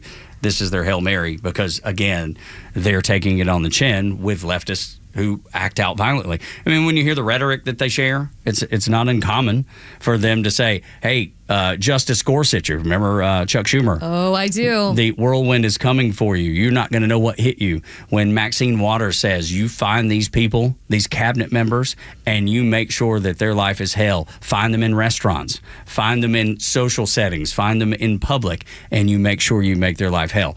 I mean, when you encourage that, and then it happens, and then all of a sudden you act surprised that it's happened. Yeah. That's the thing that throws me such a curveball. They know this, and I think deep down, they want some of this to happen. They want to use fear. They want to use political violence to make change in America that they would like to see, and typically it's not good for the American people. Yeah, I mean, it's sad to say, but it's also true that there are people who dislike President Trump and Vice President Vance to a lesser extent so much that they like chaos better, and they're willing to tolerate any level of chaos because, after all, he's quote unquote a threat to democracy in their view, and they use that to justify a whole slew of really terrible actions. Yeah, it is frightening for sure. I want you to hear from this independent voter who's got a couple of questions on why the left always contradicts themselves and why they are so violent. You remember, 80% of the country is wondering the same thing as this voter. So it's been raining here for a while, but I have a genuine question. I need somebody to help explain this to me because I honestly have been thinking on it for a while and I can't figure it out. So I don't lean left, I don't lean right. I don't like either side. They're both corrupt at the end of the day, right? Why do the right people like the American flag? They like being left alone. They like all of this stuff. They don't do anything. They just want to be left alone, right? The left, they just killed 2 of their own in Minnesota, and the guy had no king protests in his car. I mean, which side is that? They're the ones that go out and destroy cities. They're the ones that go out and destroy businesses. They're the ones that go out and hurt people that wear a red hat that offends them. I don't get it. I'm genuinely asking because I can't figure it out. You know, the left can't figure out what a woman is. The left can't figure out, like, anything. They don't know anything. You know, you need to wear a mask because I'm telling you to wear a mask. So you don't get a choice. But then when it comes to abortion, like, now we deserve a choice. When it comes to the police, like, they can't wear a mask. I don't understand it because it's so dictatorial with the fact that with the left, you do what we want when we want you to do it. And if you don't, you're the bad person. Whereas the right's just like, leave me alone. That's it. He has summarized it so well. I think that's the way most Americans live. Just leave me alone. I just want to be left alone. I want to go to work hard, have it pay off. And then the government does nothing but protect the borders and stay out of my life. I think that's where most people on the right stand. And he's so right when he talks about the protests. Yes. Yeah, there's not protest. We talked about this earlier, the March for Life, which is a genuinely peaceful protest, happens in the state of Georgia. It happens in downtown Atlanta, and then happens in Washington, D.C. A million people show up. It's a huge protest. But there's never tear gas. There's never cars set on fire. None of those things ever happen. Oh, yeah. There's never piles of trash left behind. Right. Garbage cans turned upside down. It's a different state. It's actual peaceful protest. If the left could take a lesson out of the folks that do the March for Life, I think that would be really smart, but they're not smart enough to do that, or they're doing things that they feel will make the difference. Now, they don't realize that Americans are going to reject what they're doing. Anytime you see tear gas launched into a protest, that's not a peaceful protest. Right. Doesn't matter what the mainstream media tells you. Your eyes and ears tell you that. Yeah. I love it when someone stands in front of a camera and says, this is a peaceful protest. There's like flames in the background. That's right. It never happens. If there are people holding up traffic, standing in front of traffic. Now, I know some people are getting run over, and I can't say that I'm upset about that because they'll take 1 or 2, and then people will get the message, hey, let's not stand in front of cars anymore. You don't have a right to block everyone else's access to a public good, that's like right. the road. Yeah. You can't be doing that. And yet, on the left, that's what happens almost every time, especially in big blue cities. When they're in a red city or a red state, I don't know if there's many red cities, but I guess there's a few out there.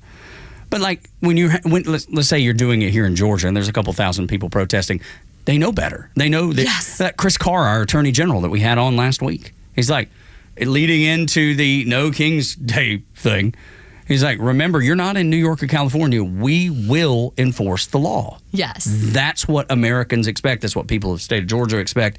So in that setting, they know better. But when they're in California, New York, when they're in Illinois and Chicago specifically, they know the law is not going to be enforced, so they can do anything they want. Yeah, it's a sense of entitlement my quote-unquote right to stand in the middle of the road or sit in the middle of the road or light a trash can on fire or dance on top of a cop car precludes everyone else's right to a peaceful existence. Yeah.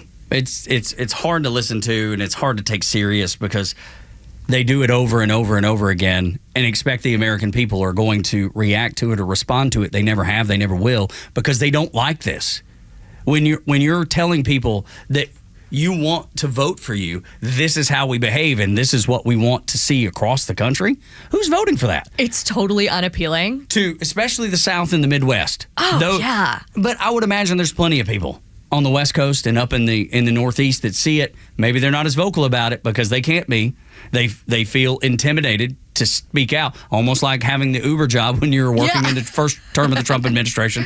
You didn't want to tell people what you did because they were going to treat you differently. I bet people in in Minnesota and up the Atlantic, up in the Northeast and out West, I bet there's plenty of people that feel the exact same way but don't feel that they can speak out about it because they know they'll be treated differently or swatted or have acts of violence committed against them just for doing so. It carries a real social penalty, and the Democratic Party is pursuing this new initiative. Sam, speaking to American men. They're investing $20 million in it. They could save $20 million by just listening to that clip. Because that guy's an independent. They have a chance to win that voter. But he's telling them point blank, I don't see any cohesive ideology from you. You do not have a positive vision for this country. And that's what we brought up yesterday. It's always resist, resist, resist. Okay, let's say Trump is wrong about everything. Let's just for the hypothetical, Trump's wrong about everything. What do you implement in place? What are the policies that you would put in place to make it better? I don't know what they would say. I don't think they have anything. It would be like watching a dog chase its tail if the dog catches its tail and just sort of looks around. Right. Like, what do I do next? No, it's or which is a great one. Two dogs barking at each other ferociously between a fence, and as soon as the fence is opened up and they can get to each other, they don't do anything. They just kind of meander around, and as soon as the fence is closed, they're right back at it, barking at one another. That's what it feels Congress. like. Yeah, that's definitely a great example of Congress. But I don't feel like there's anything there for the Democrats to say this is better, because you got Trump trending in the right direction with personal wealth, trending in the right direction with inflation numbers are going in the right direction. Everything seems to be positive. It does. Everything that they said was going to happen when Donald Trump implemented tariffs has not happened. Right. None of that stuff has come to fruition. None of that stuff has come to pass. There's going to be empty shelves and we're going to be able to afford anything. And yet none of that's happened. I'm not saying he's perfect. I believe he's a flawed man, just like the rest of us, just like all of us are flawed. But I think he's got it right on this one. I want to thank Jennifer for calling in, 404-741-1230.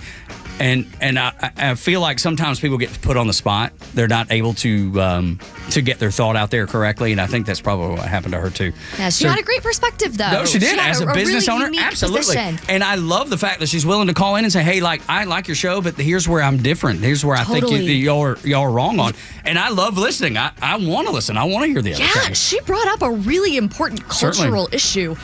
Sometimes it's not in someone's best interest to work. The incentives can be really wrong, and it hurts her business. So I do hope to see that get solved, and I'm grateful to her for sharing her thoughts. Jennifer, thank you so much for calling in. You're always welcome at 404-741-1230. Connect with us on social media, too. I'd love to communicate with you there, at Tug Cowart, across the platforms.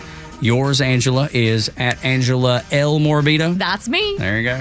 Easy to find her. Angela's a wealth of knowledge, and she will entertain you on social media. So quick-witted, so funny. Oh, thank you. Make sure you check her out. When we come back, I want to play you this piece of audio from a Persian Jewish woman. Think about the perspective that she has. She's Iranian and Jewish at the exact same time. The two countries that she knows the best are warring with each other. Her perspective next on Xtra 106.3. The latest sports news, powered by 680 The Fan, and driven to extra listeners by RBM of Atlanta in Sandy Springs, Atlanta's Mercedes-Benz connection since 1964. Good morning. These are your sports headlines on Extra 106.3. My name is Tug Cowart. The Braves welcome the East Division leading Mets to Truist Park. The Braves' Spencer Swellenbach will square off against the Mets' David Peterson. You can catch the game on our sister station, 680 The Fan, or on the free 680 The Fan app. Download it and listen to the Braves all season long. Also, Braves superstar Ronald Acuna Jr. is named NL Player of the Week. Last night's FIFA experience at Mercedes-Benz Stadium was a little underwhelming. Only 22,137 fans showed up for the match in a stadium that holds 71,000 fans. Chelsea beat LAFC 2-0. And finally, Oklahoma City takes a 3-2 lead over the Indiana Pacers in the NBA Finals. Game 6 is Thursday night in Indiana. With your sports headlines, I'm Tug Cowart on Extra 106.3. Good morning, Atlanta. Let's talk about Howard Brothers. At Howard Brothers, they don't just sell outdoor power equipment, they live it. Now, if you've ever been there, if you've ever been to any one of their North Georgia locations, well, then you know you'll meet a lot of people that have worked there for 10, 20, even 30 years. And so when it comes to talking to them about equipment, they can help you out. Zero-turn mowers, chainsaws, trimmers, blowers, everything in between. They've got the tools to tackle any job. And now, that's not just for the industry professional, that's for the homeowner as well. Howard Brothers carries trusted brands like Echo, Steel, Exmark, and more, and they back them all with that expert advice that you will find in each and every store. Also, service and support. They'll help you know how to keep your equipment running for longer. So whether you're a pro landscaper or a proud homeowner, Howard Brothers is your go-to spot for your outdoor needs. Howard Brothers, serving your community since 1955. Neil Borch here. Maybe you've already taken the steps to improve your health, maybe save your life. You're using a CPAP for your sleep apnea. I've been using one for well over 20 years. So right now, I'm here to tell you about a source for CPAPs and CPAP supplies here in the Atlanta area. CPAPs, etc. They're in Alpharetta. They have whatever you need. Roddy and Sharon are your CPAP experts, and they'll ship nationwide. More information, cpapsetc.com. When it comes to finding the perfect Chevrolet, why settle for anything less than the best? At Jim Ellis Chevrolet, you'll find the largest selection of new and used Chevys in Georgia. From the legendary Silverado to the family-friendly Equinox, Tahoe, and Suburban, and performance icons like the Corvette, you'll find exactly what you need. And at Jim Ellis Chevrolet, they make buying a vehicle hassle-free. No high-pressure sales, just a transparent, customer-first approach to help you find the perfect Chevy. Their finance experts work with you to secure the best terms because buying a car should be exciting, not stressful. But the Jim Ellis commitment doesn't stop when you drive off the lot. Their factory-trained technicians are here to keep your Chevy running at its best with expert service and maintenance. Shop in person on Peachtree Boulevard or online at JimEllisChevrolet.com and experience the difference. Jim Ellis Chevrolet. Together, let's drive.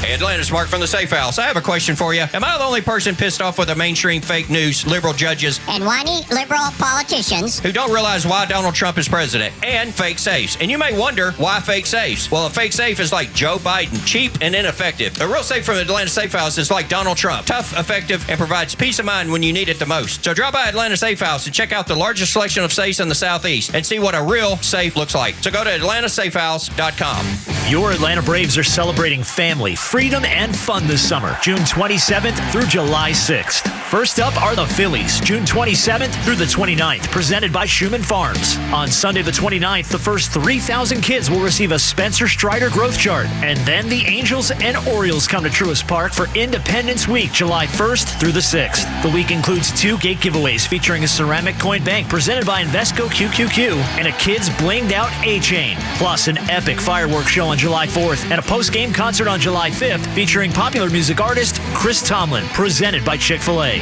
And fans can enjoy any of these games with the T-Mobile Value Pack, which includes a ticket, snack, and a drink for as low as $30. You can't find a deal better than that this summer. Visit Braves.com/value to purchase your tickets today. Atlanta Braves Baseball. We are Braves country. The only thing better than covering all these Trump wins is watching the left implode over it. Donald Trump, he's entertaining the world while he's changing the whole freaking planet. Extra 106.3 is committed to bring you the news you care about most. From Atlanta legends and conservative voices you've relied on for a generation. Proud to be Atlanta's only conservative news and talk station. Extra 106.3 FM and the Extra app. Tuck Lows until 10 on the Morning Extra on Extra 106.3. 404-741-1230 is the number to jump into the conversation at Extra 106.3 across the social media platforms. I was just looking at more of the leftist violence, the leftist call to violence. And it was just a post that someone had shared and said, hey, you remember this from a few weeks ago? And it was where James Comey had taken a picture of the seashells in 8647, which is, off the president. Yep. And he was like, oh, I thought it was somebody's address. Why would they put their address there in the seashells on the beach? Knowing exactly what it was. Oh, there's no way he missed it. Of course. But that's just part of the rhetoric that they bring to the table every day, and then tell you how peaceful they are. Tell you that it's you. You're the problem. It's you on the right. Yeah, it's you that voted for Donald Trump. You have people out front claiming we're on the moral high ground, and people in the background are flipping over cop cars. Yeah, and setting them on fire, and such as that. I want you to hear from this unique perspective. This is kind of the way I feel about this war between Iran and Israel. This woman is a Persian Jew, so she is uniquely right square smack dab in the middle of what it means to be a part of this war, because her ethnicity is on both sides, and she uniquely understands what's happening in Iran and Israel. This is the Iranian regime basically against everybody, all of Western civilization. Listen to what she says. I wasn't just a Persian Jew anymore. I was a Persian Jew and a survivor of the October 7th attacks. And I tried so hard to explain to the general public that this war did not start on October 7th, that this war wasn't actually between Israel and Palestine. It was much bigger than that. This war is between the IRGC and all of its proxies versus all Western civilization. But if there was one group of people that I didn't have to explain that to, it was the Iranian diaspora and the Iranians within Iran. They understood better than anyone what this war is really about, because the Iranians have been living under this Islamic regime who's been killing their people for years. And they were my biggest supporters this entire year and a half that I've been speaking out. The majority of messages of love and support that I've received were from Iranians within Iran and the Iranian diaspora. I just hope that through what's happening right now, the rest of the world will open its eyes and they'll understand that this threat isn't just towards the Iranians in Iran. It's not just towards Israel. This threat is towards all Western civilization. And Israel is fighting this war for everybody. I believe that. I really do believe that. When she says that, that's the way I feel about what's happening. I don't want the United States involved. I've said that from the beginning. As a guy that served in the Navy, I feel like I have a pretty good perspective, a pretty good understanding of what it means when we get our men and women in uniform involved in a situation like this. But I am 100% behind Israel in taking out the Iranian regime. We know they're evil. And I even hesitate to use the word evil a lot, because what's after that?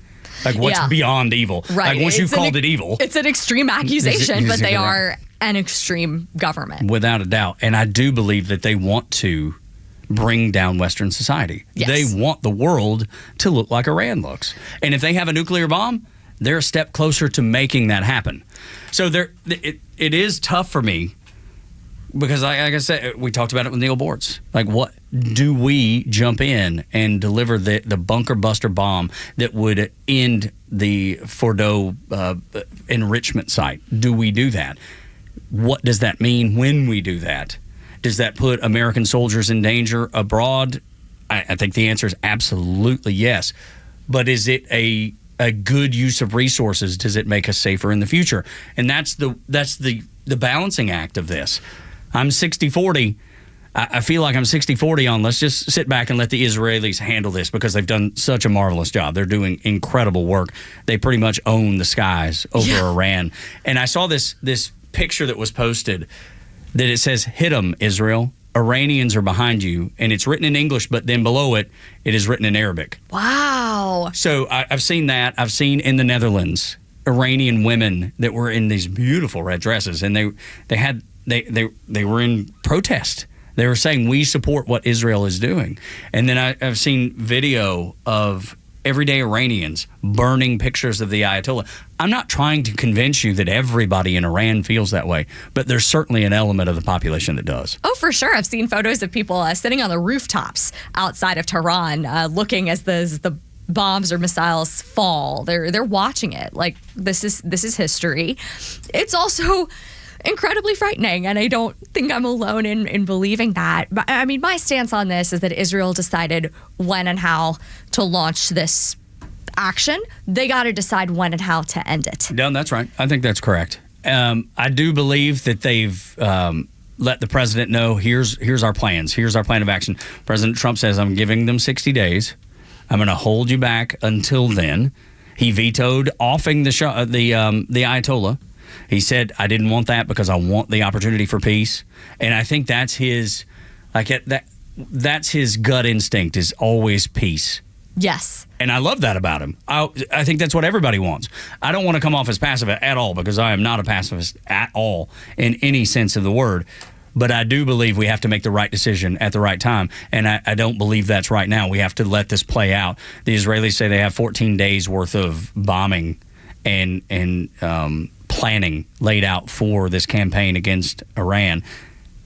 Let's talk about it in 14 days. Let's see what, because I think in 14 days we'll have a better picture of what's happening. When Donald Trump says to Tehran, make sure you evacuate the city, he's trying to create chaos and pressure on the Iranian government without firing a shot. And I think he's done that. He was also echoing a statement put out by the Israeli Defense Force a few hours prior. So I initially saw his post on Truth Social and went, oh no, why is the American president saying what should happen over there? Are we getting more involved? Mm-hmm. He was amplifying a message initially sent by the IDF. I hope it will end up saving civilian lives. I hope people heed that warning.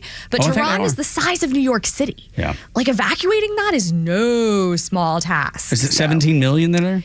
I think it's 15 million is in the larger area. In the city proper, it's about 9. That's still 9 million people. It's a lot of people. That's a lot of folks to try to get out of there. It's a lot of people. But that does add chaos that the Iranian government does not want right now. They're already in chaos. They're already in disarray. Yes. Most of their military, at least the higher-ups in the military, their generals and their commanders have been wiped out.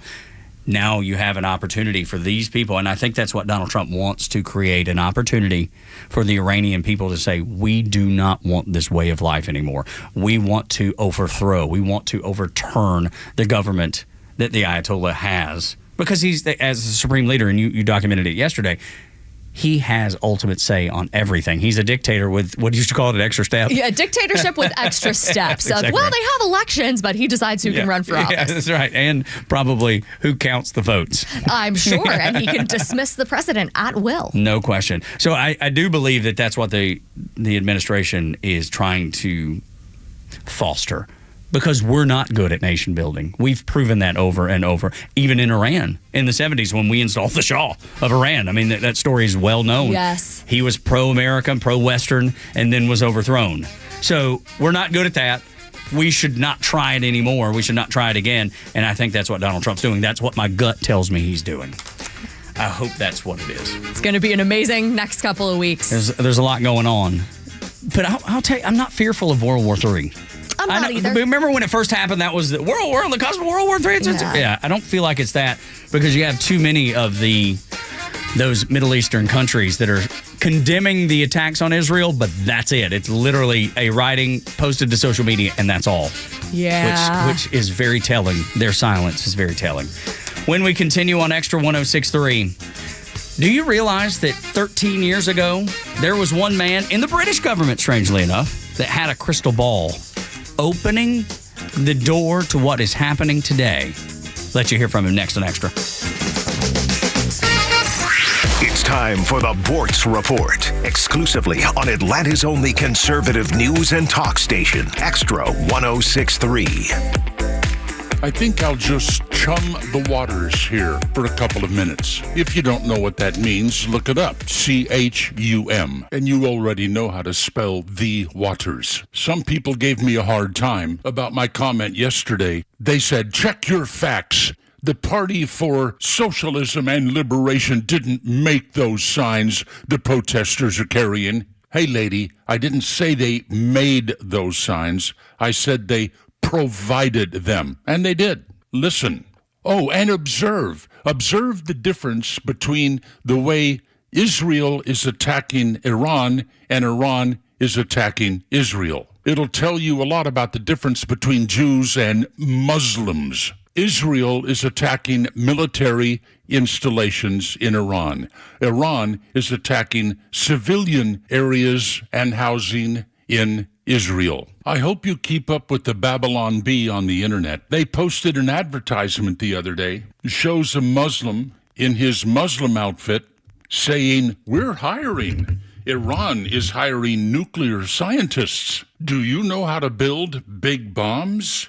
You may be fit for our team. We have experienced several sudden openings in the last 48 hours. Check out these exciting new job openings in Iran." And on a local level, the Atlanta Journal-Constitution, all aglow over Juneteenth. That's fine. No problem with that holiday. But when you wear a shirt that says 4th of July and has it crossed out in favor of the 19th of June, well, then we have a problem. Is Juneteenth really going to be turned into an anti-U.S. celebration? Hope not, but the AJC is pushing that narrative. Okay, water's chummed. Here come the sharks. Neil Bortz, Extra 106.3. I'm Chad Pergram with the Speaker's Lobby. There's skepticism among budget watchdogs about the big, beautiful bill slicing into the federal deficit. The Committee for a Responsible Financial Budget believes the House plan adds more than $5 trillion to the debt over the next decade. The debt is much more significant than years ago. Investors are demanding that the government pay a higher premium to keep borrowing as the total debt has crossed $36.1 trillion. The White House Council of Economic Advisors argues that all of its policies will unleash rapid growth. Council also says the economy would expand over the next 4 years at an annual average rate of about 3.2% instead of the Congressional Budget Office's expected 1.9%, and as many as 7.4 million jobs would be created or saved. White House Budget Director Russ Vought told reporters the idea that the bill is, quote, in any way harmful to the debt and deficits is fundamentally untrue. Most outside economists expect additional debt would keep interest rates higher and slow overall economic growth as the cost of borrowing for homes, cars, and businesses would increase.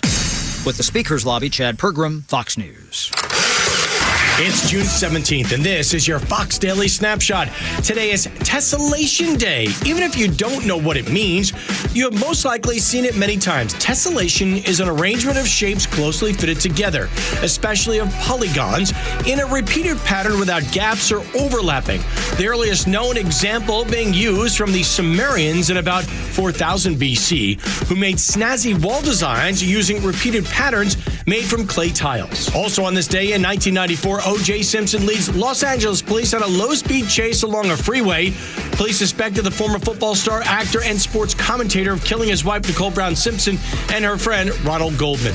Born on this day in 1980, tennis legend Venus Williams, who along with her sister Serena are credited with ushering in a new era of power and athleticism on the Women's Pro Tour, a winner of 6 Grand Slam titles, including 5 Wimbledon championships. I'm CJ Papa. That's your Fox Daily Snapshot. WFOM and W292EV Marietta, a Dickey broadcasting station.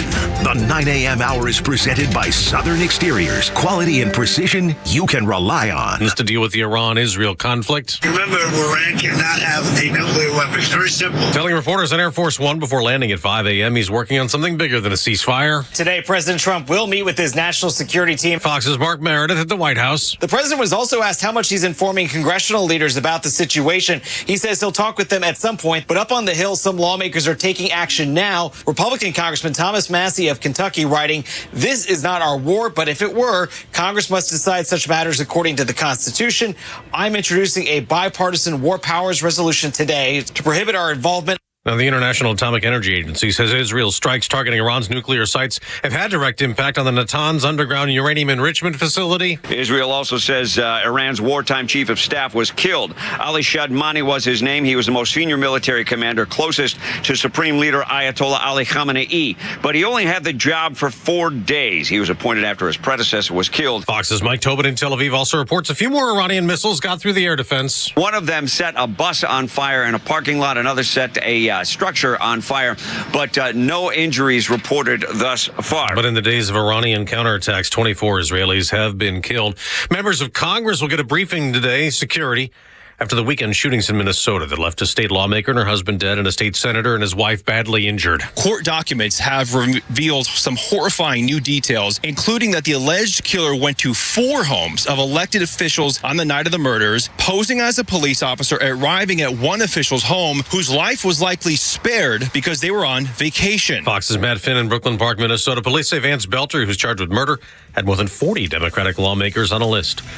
America's listening to Fox News. I'm Ed Evans, CEO of Consumer Cellular. No, we're not one of the big guys. Truth is, we don't want to be. If you're over 50, Big Wireless probably has you paying for more data than you might need. You could be throwing away thousands over a lifetime. We're not here to be the biggest. We're here to bring you something we believe is better. Our plans start at just $20. You'll get the same fast nationwide coverage without the big wireless bill.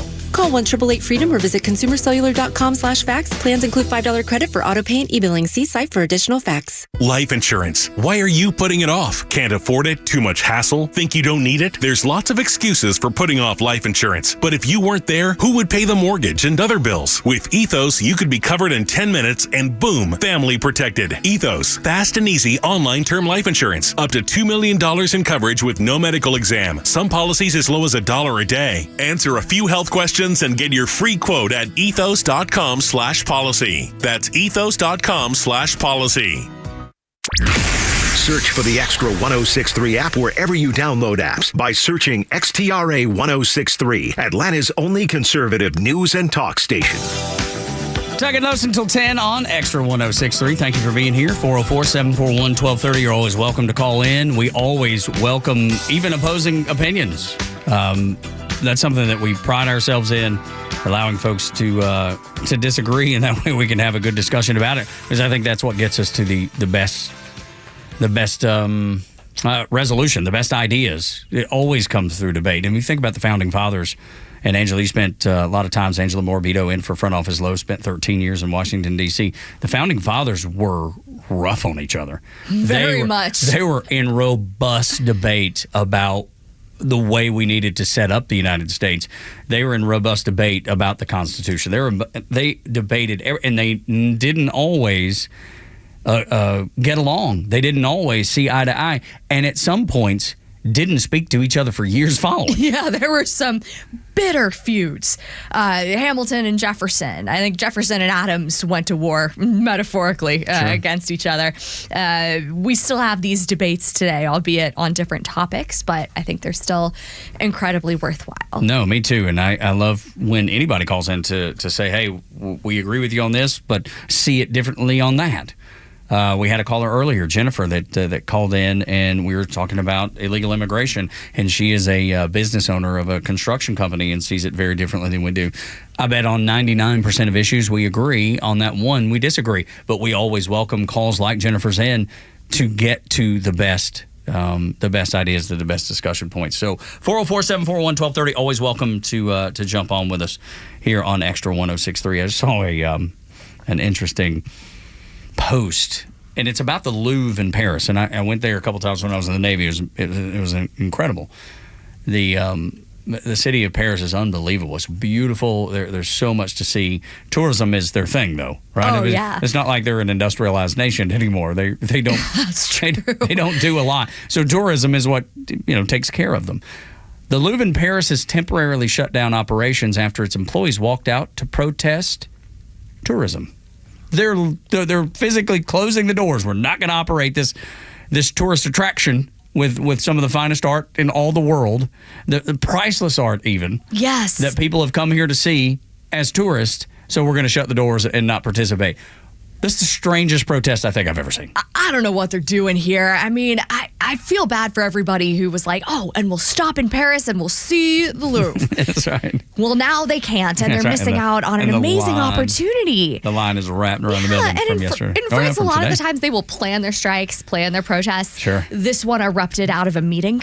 Yeah. Not sure what was said in that meeting, but it could not have been good. It's according to the news here, the series is a coordinated anti-tourist protest across Europe, in Mallorca, which is another place I went to in the Navy too, a little island off the coast of Spain, Venice, Lisbon, and other places across Europe.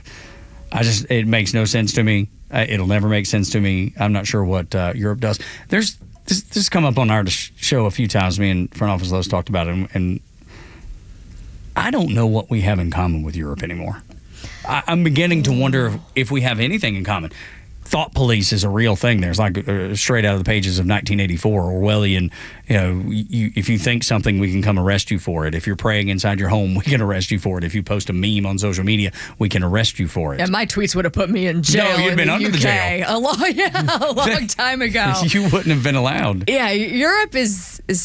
And granted, I haven't been recently, but you see the news coming out of there, and it just seems like a very different society than it was before. They don't protest, at least out loud. I think some of the people would like to protest the illegal immigration that has changed the dynamics of Europe and put Europe in a very different place politically that doesn't look anything like the place that freedom of speech and individual rights spawned from. Yeah, culturally it looks very different. You see videos of cities where all the women have covered their hair and they're wearing the long Islamic style of clothing. You see schools where they're not speaking French in France. They're not speaking Italian in Italy. The cultural heritage is being eroded, I think, in a way. And that doesn't mean don't let anybody in, but I do think the average run-of-the-mill European is not happy with what's going on. And this is probably a symptom of that. I would think so, definitely. Then it takes you to what's happening in the Middle East, as some of the G7 meet and are having those meetings. Donald Trump has obviously left and come back to the United States and told his cabinet to be ready for discussions about what the next steps are for the U.S. in this conflict with Iran and Israel. But I wanted to play you Douglas Murray. He's a British fella. And he's kind of a cultural personality, a media critic. He talks about some of the things that we probably talk about here on Extra 106.3. It seems that Douglas has had a crystal ball for a really long time.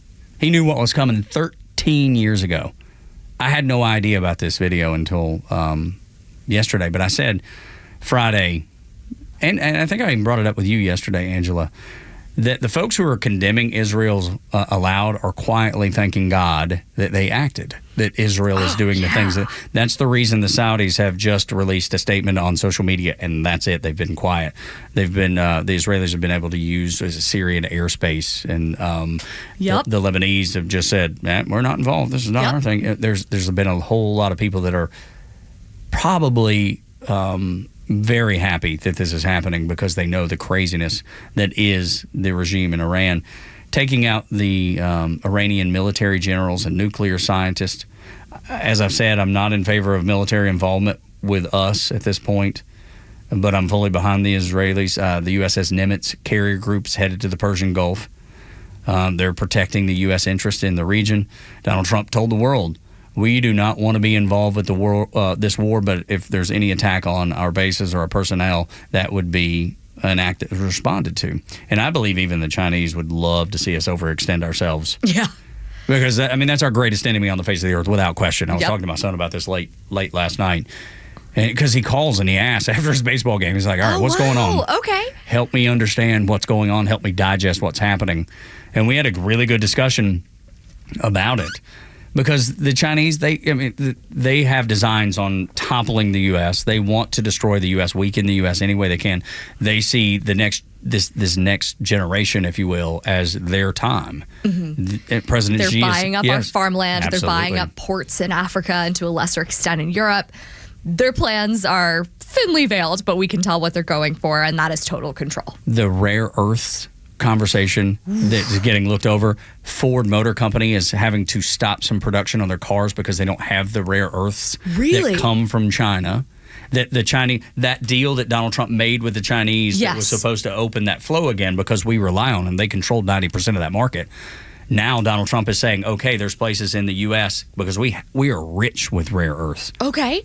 Problem is we don't have any facilities that can mine them. We don't have any facilities that can process them. So Donald Trump is considering doing something that was done in World War II, taking charge, leading this and saying, we're going to do this here. We're going to fix this problem. We have to. We can't wait on 2 or 3 years when a company is there. So we're going to invest, I think the number is $130 million in just developing rare earths for our military because we rely on it completely. And for the private sector with companies like Ford Motor Company. But it's going to be a process, and the Chinese know that. So they would love to see us fully extended or overextended. But I want you to hear from Douglas Murray because he talked about this 13 years ago. When Israel is pushed to the situation it will be pushed to, of having to believe they mean it, and when every bit of jiggery-pokery behind the scenes runs out, and when the UN and distinguished figures have run out of time, and Iran is about to produce its first bomb, Israel will strike. Every single country, including this one, people from our elegant diplomatic service, people from America, everyone will condemn Israel. Everyone in the Middle East will condemn Israel.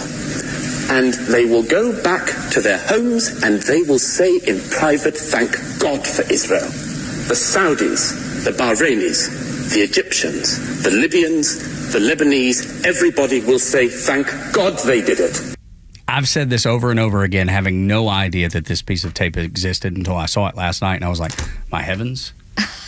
But I feel justified. I feel vindicated, too, that this guy knew it 13 years ago. I'm way late to the party. I'm certainly not taking a victory lap. I'm just glad I'm not the only one that sees it that way. This dude knew it 13 years ago. Interesting that he said they would condemn Israel, but in private they would say, thank God, and I believe all those countries are.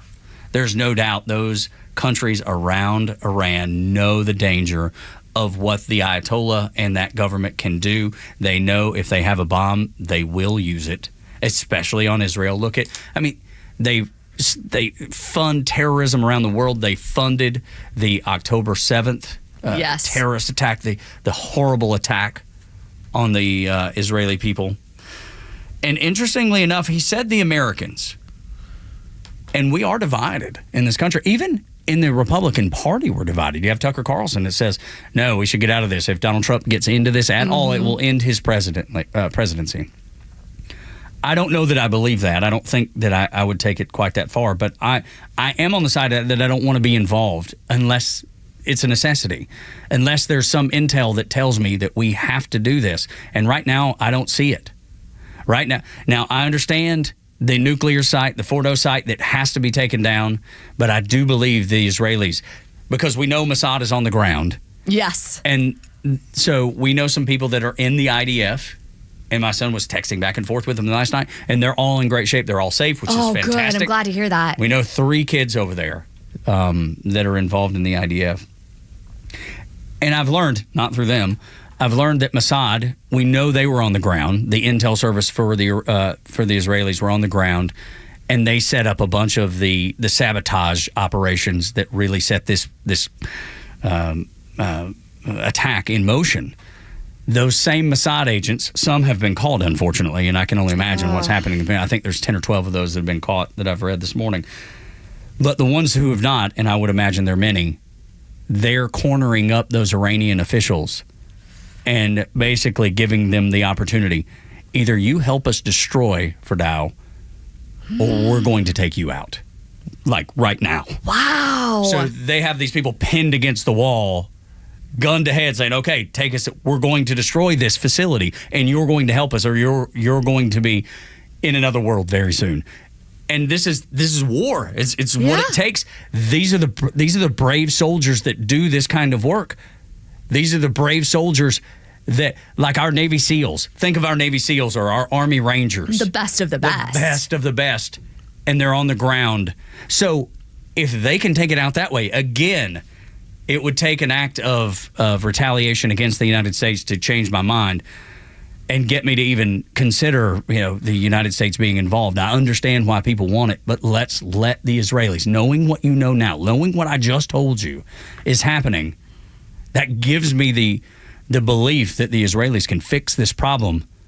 And they've been planning it for a really long time. I do hope that at some point in the future it comes out how exactly they pulled this off. Obviously, they're not going to give up their secrets anytime soon, but they're doing a service to the world. And I think Douglas Murray knew that this was coming. Yeah, clearly. 13 years ago. Amazing. I didn't know what was going to happen 13 days ago. 13 minutes ago. Yeah. I fall into that same category.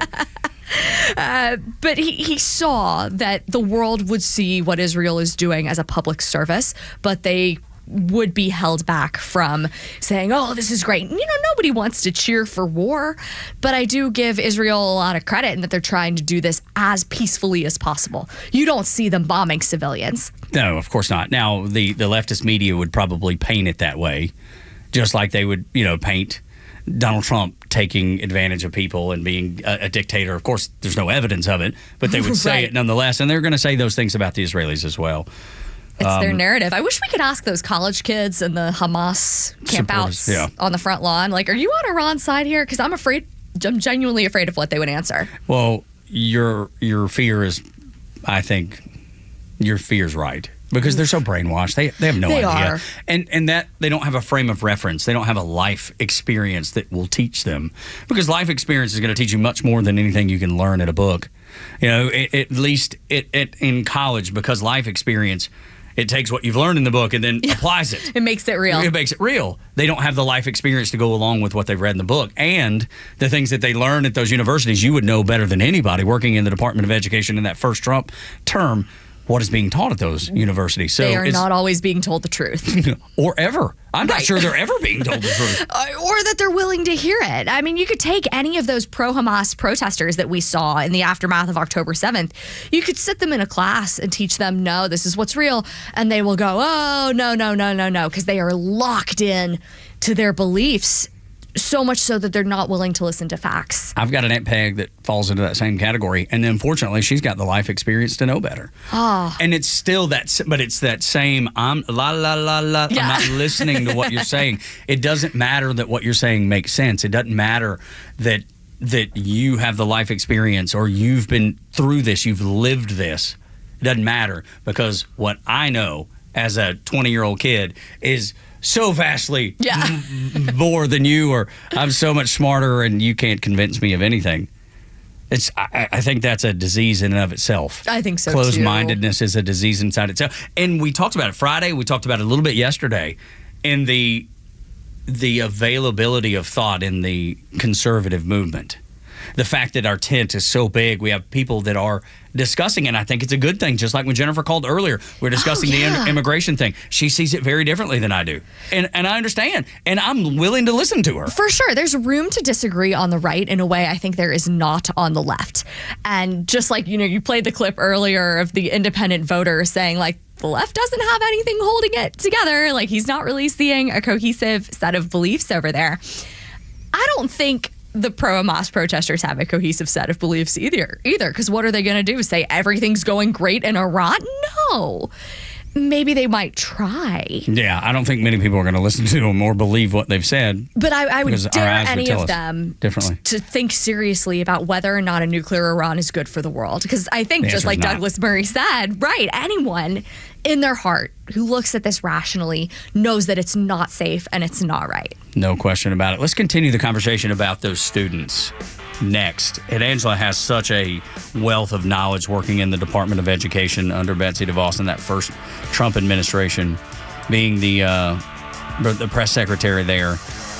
Because now Harvard is allowed to do what Donald Trump said, I don't want you doing and I'm going to take away from you. Unfortunately, a court has decided differently. And we'll discuss it next on Xtra 106.3.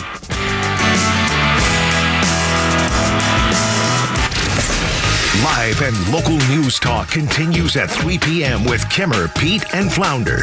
It's the Kimmer Show, only on Xtra 106.3 and the Xtra app. Hey, Atlanta, let's talk about True Prep, your superstore when it comes to being prepared for anything and everything that can happen. I've told you before, because of Hurricane Michael in 2018, I'm really big into freeze-dried food. I keep quite a bit in the basement just because you never know. Now, we kind of had a little bit of a never know scenario over the weekend. We lost power for 4 hours. Okay, 4 hours isn't crazy.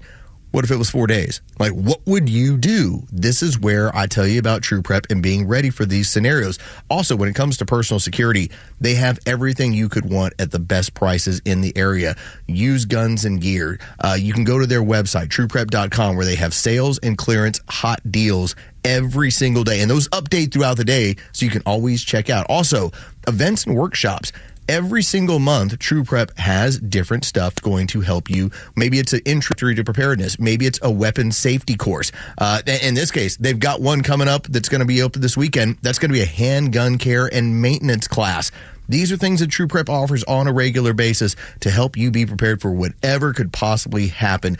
Again, go over to Kyle Parkway in Marietta or go to trueprep.com. That's TRUprep.com. Prepare today for a worry-free tomorrow with True Prep. Hey, this is John Flading. I'm the president and owner of ATL Turf Co. We're a family-owned, operated, independent local company. We have over 15 years of artificial grass design, installation, and sales experience. From premium artificial lawns and backyards, custom putting greens, sports fields, hardscape, drainage. We do both residential and commercial.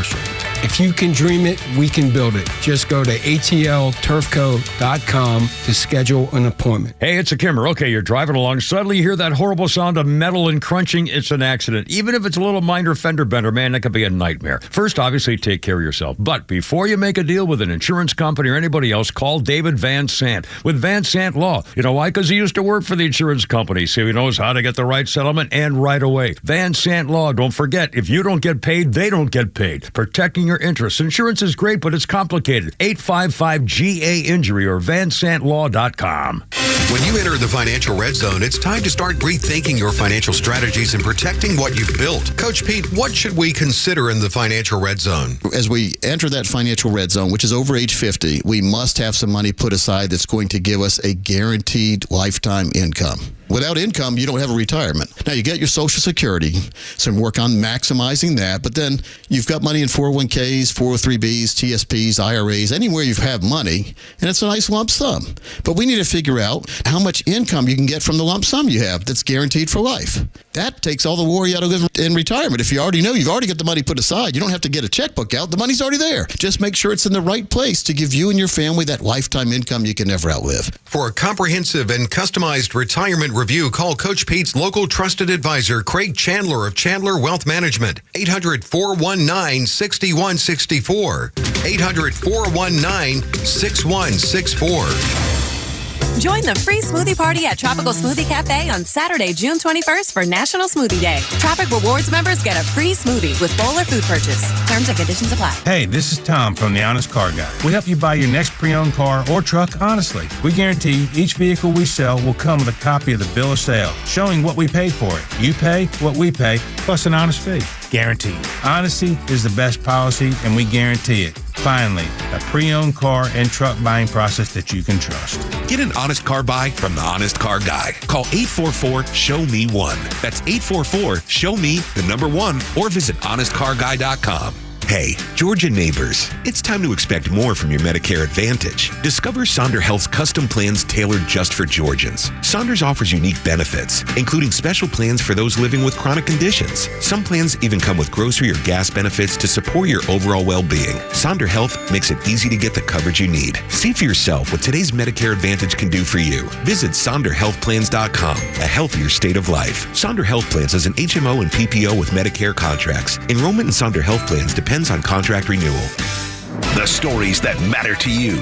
These are your Georgia headlines. Good morning. These are your Georgia headlines for Tuesday, June 17th. The 26-year-old Duluth man, Robert Davis Forney, was arrested by the FBI for making violent threats against U.S. Senators Ted Cruz and Deb Fischer. Georgia voters are headed to the polls today to pick a party nominee for 2 positions on the Georgia Public Service Commission that oversees utilities like Georgia Power. In the District 2 Republican primary, Lee Munns is challenging incumbent Commissioner Tim Eccles. Eccles has been on the Public Service Commission since 2011. The winner will face Democrat Alicia Johnson in November. In District 3 Democrat primary, there are 3 people who want to challenge Republican incumbent Fitz Johnson in November: Peter Hubbard, Keisha Waits, and Robert Jones. If no one wins the majority on Tuesday, a runoff will be held on July 15th. And Atlanta's 4th tallest building is undergoing renovations. It's the 191 tower that lights up the Atlanta skyline. The 33-year-old building is offering its tenants naming and signage rights. The renovations are expected to cost $4.5 million. Today's weather, a mix of sun and clouds, and a 45% chance of rain. Tugging Los until 10 on the Morning Extra. Angela Morabito in for Front Office Los. He will be back next Monday. And Angela has a wealth of knowledge, especially in D.C. and working for the Department of Education, where she was the press secretary under Betsy DeVos in the first Trump administration, and has really good insight on this next story that we're going to cover. 9 o'clock hour brought to you by Southern Exteriors, your home exterior solution since 1999. With all this rain in the forecast, if you have a leak in the roof, you've got to get it repaired. It will damage your home immensely. There's nothing worse than water in your home. And you probably know that, but have you acted on it? If you've seen that little bitty brown dot in the ceiling, have you acted on it? Have you gotten it fixed? If you haven't, now's the time to do it. Or if you need that roof replaced, 8779 southernexteriors.co. They will give you 10% off whatever the job is: windows, doors, siding, roofing, gutters, or 0% financing for 12 months, up to you, however you want to handle it. But they do a great job. They'll have a foreman on site to make sure the project goes exactly like you expect. So there is a temporary restraining order on Donald Trump banning foreign Harvard University students from entering the United States, going to remain in effect until Monday. And a federal judge is considering the arguments made for the preliminary injunction.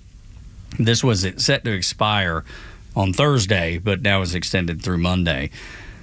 This is something that I think you have such incredible insight to, having worked in the Department of Education.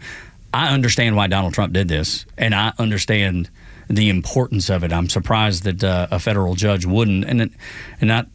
Well, I guess I'm not. It's the way that they've reacted to most everything. They've become de facto executive, the executor of the United States, running the executive branch instead of the president. They make decisions that handcuff him all the time. So I guess I shouldn't be surprised by this. But I've advocated for not allowing people to come to the United States that hate the United States. And a lot of those students, if not the majority of those students, seem to fall in that category. I think that's true. I mean, I believe that most international students are coming here because our schools are the best of the best and they want to be the best of the best. But it's a few bad apples who spoil the barrel, and that's what was going on at Harvard and why President Trump tried to put a stop to it. Now, this issue is really interesting because most people have no understanding of how student visas work. I'll be honest with you, I didn't until very recently, because I went, hey, how can President Trump do that and say one school, you don't get to bring in foreign students?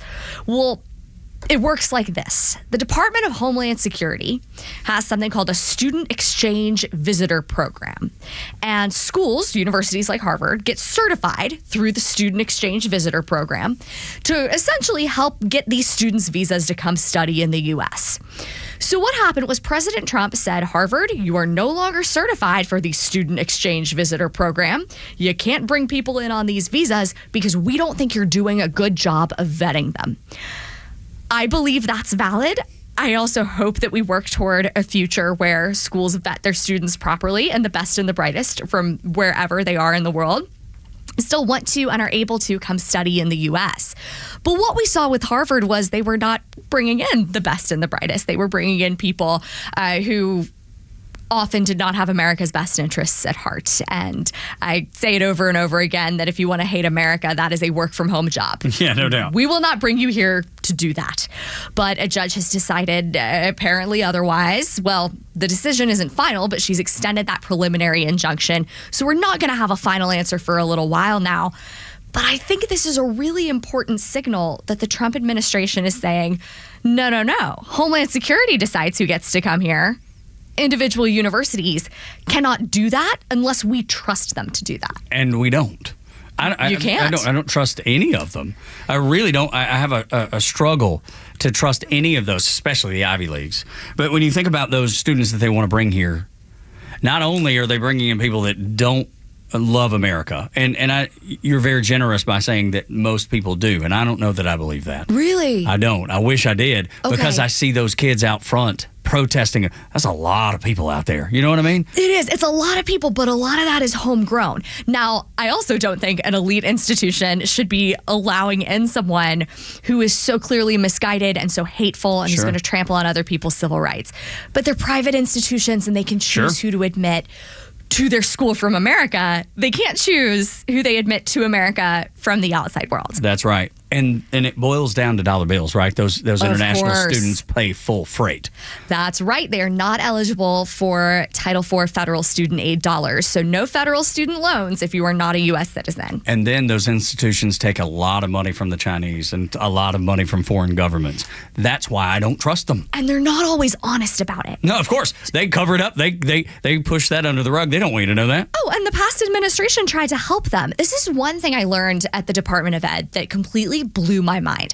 There is no legal limit on how much money a U.S. university can take from outside sources. All they have to do is report it if it passes a $250,000 threshold. I spent like $5 on a glass of wine at an alumni event at my college probably like 8 years ago. They still email me about it. They're not losing track of their donations, I can promise you. But schools, including Harvard, have been caught not being honest about their foreign financial ties. Well, look at the UPenn and the money that they've taken. Even to build that Joe Biden wing, whatever the Biden Center. The Biden Center was pretty much all paid for by the Chinese, is my understanding. And UPenn hasn't been transparent about it. So there's a push going on in Congress now to increase the transparency around that. But President Biden actually did the opposite. So there's the Office of the General Counsel, who is the top attorney at the Department of Education. And that person is supposed to be in charge of enforcing the transparency law of tell us where you get your money. You don't have to tell us a lot of detail. I think it's like 7 or 12 fields they have to fill out. It's a really, really simple form. And schools don't do it. Well, President Biden moved enforcement out of the General Counsel's office and said, yeah, we're going to house that in federal student aid. The Defense of Freedom Institute requested documents on how that decision was made, and the Biden administration wouldn't give them to us. Something shady was going on, so I'm thrilled to see that Secretary McMahon has restored that duty to the General Counsel's office where it belongs. So there's another thing, is that I feel like the students that they bring in, specifically we'll zone in on Harvard here, because I think it happens in a lot of places, but those students that don't have the best intentions for America, the ones that are being imported, that are paying full freight, that are not afraid to get out there and say, destroy Israel, destroy the U.S., that are out there protesting in front, most of the professors agree with them. That's why it's such a nice marriage for them. It is. There's no room for independent thought there. There's no room to push back unless you want to fail. Look, and you have, especially if your family is like my family. My parents opened a credit card to pay for my first semester of college, and this was back in 1995. And let's say it was $1,000 or $1,500. But this is money they didn't have. So if you're going to Harvard, and let's say you have some scholarship, you've got some federal dollars, but your parents are trying to do their best to pay for that, and you go there and you stand on your principle, you just put your family in a really tough situation financially. That's very true. And Harvard has ethical issues that go far beyond immigration. They had an ethics researcher who was caught a couple weeks ago fabricating data. I saw that. Like the ethics person? Yeah. Really? Yeah, right. Like, come on, Harvard. But you shouldn't be surprised because the data didn't back up whatever. Because I don't remember what the discussion was about specifically right off the top of my head. But whatever it was, they were trying to hide it because it proved the other side. It proved the point of the opposition to them. So they hid the data instead of being transparent, instead of being ethical. We're going to just push this. We're not going to tell anybody about this because this doesn't back up our narrative. This doesn't back up what we want it to say. And then on top of that, when you're getting money, like you're talking about with, they don't have to tell you necessarily how much money they get, that it's not required. I'll liken it to what happens in media. There's a reason that no one talks bad about the pharmaceutical industry on television, and many times on radio too. You don't hear a lot of pharma ads here, so you kind of gotta worry about it. But I would group it: Fox News, CNN, ABC, NBC, CBS, MSNBC, CNBC. Anybody that is on the television at night, and you see those pharmaceutical ads, and you see a lot of them, that's where they get a bunch of their money. Why do they not talk bad about the pharmaceutical industry? Because they get a lot of money from them. So you're not going to get the truth. You're not going to get the straight shooter when it comes to pharma, because that's who pays the bills. Same way with Harvard. They're not going to talk bad about the Chinese Communist Party when billions of dollars are coming to Harvard or some other institution because of, they're not going to talk bad about the CCP because that's where the dollars are coming from. Totally. It's a national security issue, and Without it's an academic freedom issue. Right. Of, are your people free to tell the truth as they see it? And there should be room for disagreement on every college campus, just like there should be room for disagreement in our political world.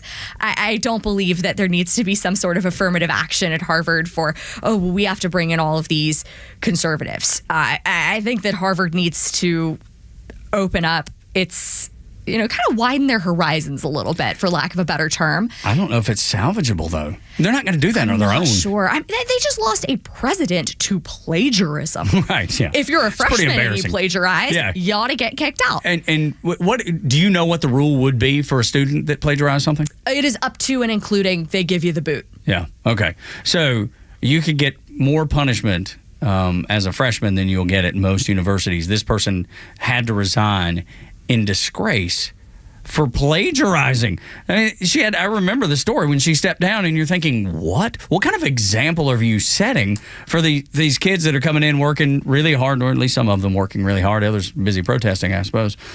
But there's just nothing good coming out of academia right now that I can tell. Which is so sad, because we should be getting great things out of academia, We spend a lot of money on it. We do, and there should be a return on that investment, not just in the student experience, but in the research that comes out of these places. There was this huge uproar when Trump started going after Harvard and Columbia of, we need research about treating and preventing cancer. Right. Of course we do, but we need research about that from places we can trust. Yeah, and we can't trust at this point, y'all. It's terrifying. It's really sad. I mean, the former chair of the Harvard chemistry department was caught misrepresenting himself to the NIH. He was getting all of this taxpayer-funded grant money and not disclosing his ties to the Chinese. He served prison time. Again, but that's it's happening over and over and over again. And now he works for a university in China. Of course he does. Of course. I've seen that. Had you not said it, I would have never known that story had you not told me that. And it's no surprise to me. You're seeing the same thing with people in D.C. when they leave their elected office. They go to work for a pharmacy company. They go to work for some sort of contractor. Maybe it's in the military-industrial complex, or maybe it's the Chinese altogether. It happens over and over and over again. And then they turn around and lobby the U.S. government on behalf of the Chinese. How filthy is that? I wouldn't be able to put my head on a pillow at night knowing that I was condemning future generations of America on behalf of the Chinese Communist Party. I wouldn't be able to do it. I wouldn't be able to sleep at night. So much of D.C. is sponsored by Qatar. Oh, yes, for sure. Qatar. They retain PR firms. Without a doubt. They do the whole deal. They do these, art cultural installations. You want to share your art with us? Amazing. Go for it. I think that's actually really cool. But we know that it all comes with strings attached. Every time. That was my biggest concern about the airplane. And that's, I know that deal's kind of been put on ice. It's not really moved much lately. My problem was from a security standpoint, what is embedded in there that we don't know. And I know they'll go through it with a fine-tooth comb, but if they can embed in software, that we know the Chinese have embedded malware into our software that controls our water. We've seen that in Massachusetts. We've seen it out in Texas.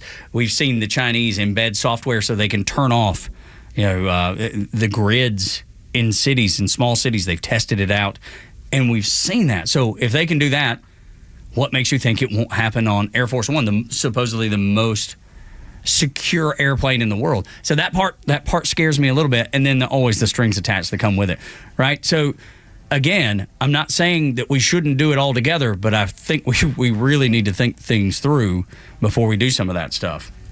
And I've brought that up a bunch of times, but I love your insight into Harvard and some of the information that you're able to share, because I would have never known. Oh, thank you. I didn't know about the electric and water grids, so that's look that up. It's that's very, today's very anxiety spiral. Right, and it's funny because my son and I were talking last night. I told you he called and he was asking me about what I thought about Iran and the attacks from Israel, and his point of view was, let's stay out of it.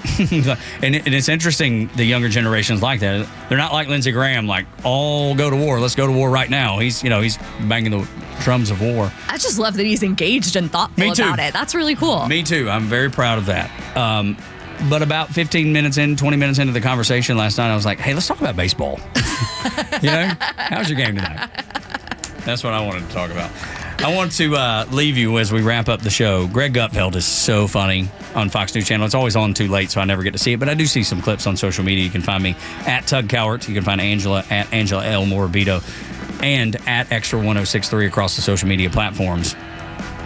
So I saw this one, and it is of a Hollywood actress who is horrified that her right to vote is going to be taken away. You have to hear this. This is in America. She's saying in America. Next on the Morning Extra. The latest sports news, powered by 680 The Fan and driven to extra listeners by RBM of Atlanta in Sandy Springs, Atlanta's Mercedes-Benz connection since 1964.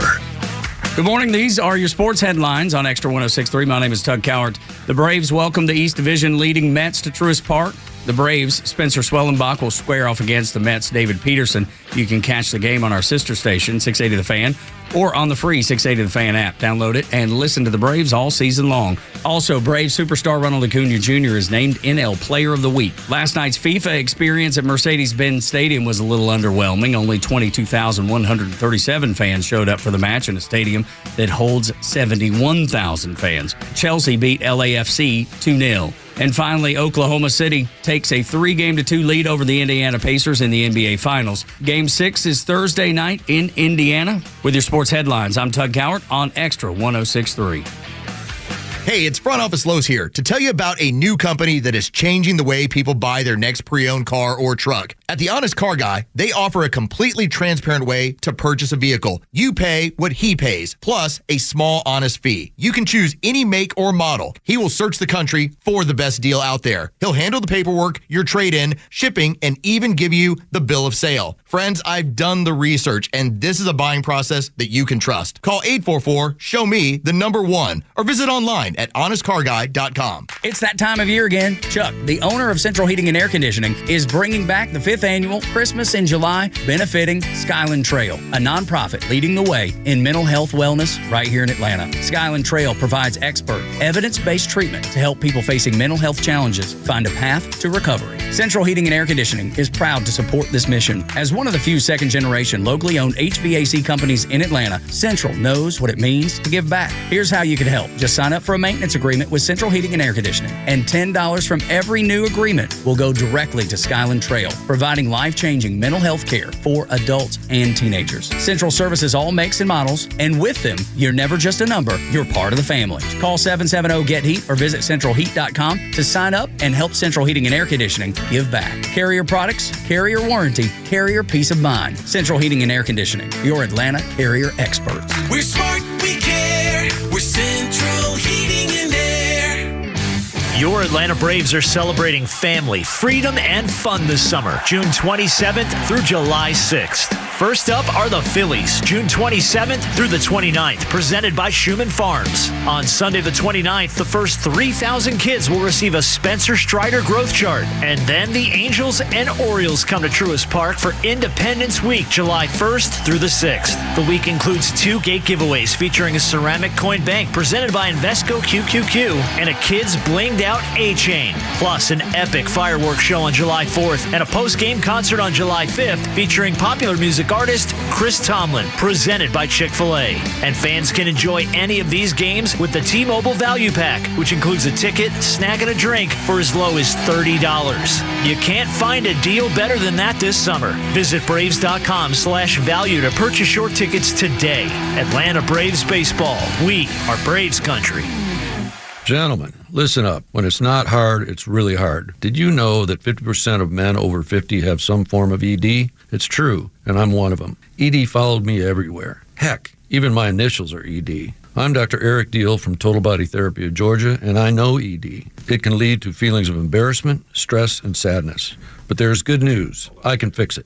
I fixed mine, and I can fix yours too. At Total Body Therapy of Georgia, we are experts in the P-shot, testosterone replacement, regenerative therapy, Trimix to create an erection, and more. Guys, ED won't get better on its own, but I can help you today. Call us at 404-777-1911. That's 404-777-1911, or learn about us more online at tbtofga.com. So take it from me, ED, Dr. Eric Deal at Total Body Therapy of Georgia. Call 404-777-1911 or online at tbtofga.com. Information security engineer positions offered by Motrex LLC in Alpharetta, Georgia.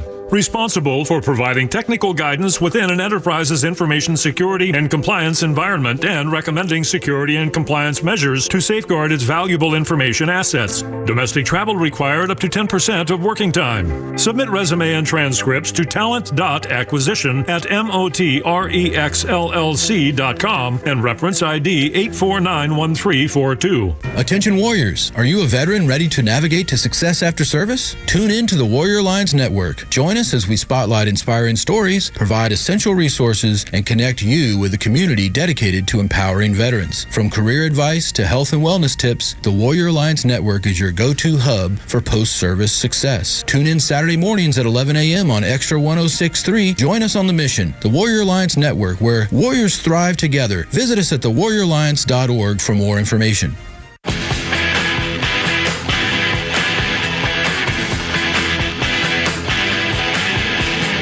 Tug and Los until 10 on the Morning Extra on Xtra 106.3. Download the app so you can listen live and on demand. 9 o'clock hours brought to you by Southern Exteriors, your home exterior solution since 1999. 8779 Southern, southernexteriors.co is their website. 0% financing for 12 months, or you get 10% off any job, no matter how big the job is. Windows, doors, siding, roofing, gutters, and what else? Siding, doors, roofing, gutters, windows. I think I covered it all.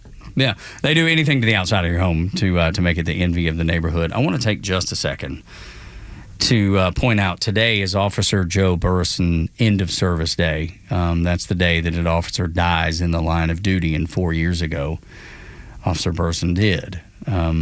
He was with the Holly Springs Police Department, was killed during a traffic stop, and his family listens to Extra, and I know a bunch of his friends do. I want to send our regards to his widow, Mary Kate, and, of course, his mother, Frances. Just really, really wonderful people. It is it's a sad, sad story. Bill, his dad, too, all going out to remember that fateful day and what he meant to the community there in Holly Springs. So we appreciate him. We love him. We were actually out for Officer Burson's End of Service Day last year out at Rustics Manor in Woodstock. Had a great turnout. It was a great day, and we hope to do that again in 2026. So we'll keep you posted on that. Hopefully we'll be able to get out there and do that. I think that'll probably be something that we really focus on, but they're headed out to Rays on the River today to remember Officer Burson. So I want to play you something from Gutfeld, and you were just saying that you and your husband love Greg Gutfeld. I was talking to Angela Morbido in for Front Office Lows today. I might be Tyrus's number one fan. We cool love guy. Gutfeld. We watch almost every night. Yeah, it's only too late for me. I can't stay up. That was at 10 o'clock. It something is. Like that. It's late. Man, I'm usually out out dead to the world at 10 o'clock. And the only thing that wakes me up is you know how you can set your phone up where certain people call it actually rings even if you have it on silent? Yes. Yeah, my kid calls or my wife calls. Those are the only ones. And he usually calls me after ball games, good, bad, or indifferent. He usually calls me to discuss the game, and did last night, so I was up a little later. And I know game nights I'm going to be woken up, but I'm good with that. But I was able to catch a clip from Gutfeld, and it was of Kira Sedgwick. And I found it interesting what she had said. She said she's afraid of losing her ability to vote in America. Listen to this from Gutfeld. Actress Kira Sedgwick is afraid she's going to lose her right to vote under Trump. I know. Oof. Who knew marrying Kevin Bacon could make you so stupid? So much fun, so funny. But there's a bigger point that I wanted to bring out of that, even though that was funny. Aside from the joke, how does Kira Sedgwick claim that Donald Trump's going to take her right to vote? Her party doesn't allow voters to pick the nominee. The DNC, they do that. They pick the nominee and have for at least a decade. So who's really going to take her right to vote? I thought it was, I know it was a joke, but that's the first thing that popped into my head. I was like, wait a minute. The people you claim to support are the ones actually taking your right to vote. Oh, yeah, all these people out in the street for No King's Day. I'm like, y'all's side covered up an aging leader, quote-unquote leader. I don't know how much leading he was doing. You covered up his mental decline. You deprived people of their right to choose his replacement. And you said everybody has to fall in line. And then they got in the streets to protest the outcome of a free and fair election. Yeah. If Kira Sedgwick is worried about losing her rights, she's always welcome to, I don't know, switch parties. Yeah, try something new. Yeah, but she would never do that. She would never do that. No, that was my Hail Mary. Yeah, that was like, maybe. The TDS wouldn't allow it. The Trump derangement syndrome would not allow it. But it's just it's so thin. Their arguments are so flimsy. It's like all the people who were like, we're going to leave if Trump wins, and then most of them didn't. Oh, 99.9% didn't. The only person I know is Ellen and Rosie O'Donnell. She went to Ireland. Yeah. Did you see President Trump with the Irish leader and said, oh, you've got Rosie O'Donnell now. I'm very sorry. Yes, I missed it, but it doesn't surprise me. Love him or hate him, he's our funniest president, and it is not close. Comedic timing is one of his best assets. And Joe Rogan actually pointed that out. Yeah. He was like, dude, you're really funny. You know, he brought up the fact that Trump is kind of a comedian. Like he has that comedic timing like a stand-up comic does. He does. I think J.D. Vance is hysterical too. He was talking about how they were going to Les Mis, and he's like, that's the one where it's the barber who's killing people. And his wife is like, honey, no. No, it's great. He's so smart and so conservative. Like, people have no idea what the next chapter is going to hold when he runs for president, and I fully believe that he will.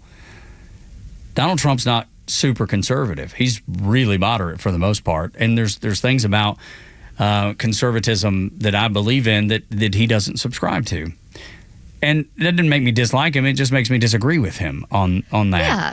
J.D. Vance is more in line with where I am politically. He's very conservative. And I don't think the left has any idea what's about to hit him once Trump's 4 years are done. J.D. Vance is incredibly powerful just from like a communications perspective, because regardless of what he believes or what anyone else believes, there's this divide in the Republican Party, right? You have the Ivy League that's considered old guard, a little more traditional. That's, your establishment Republican. And then you have your, from the quote unquote flyover states, these blue collar folks who have been left behind by the people in power. Well, J.D. Vance has that upbringing, and then he went to Yale Law, I believe. So he's got both elements. Yeah.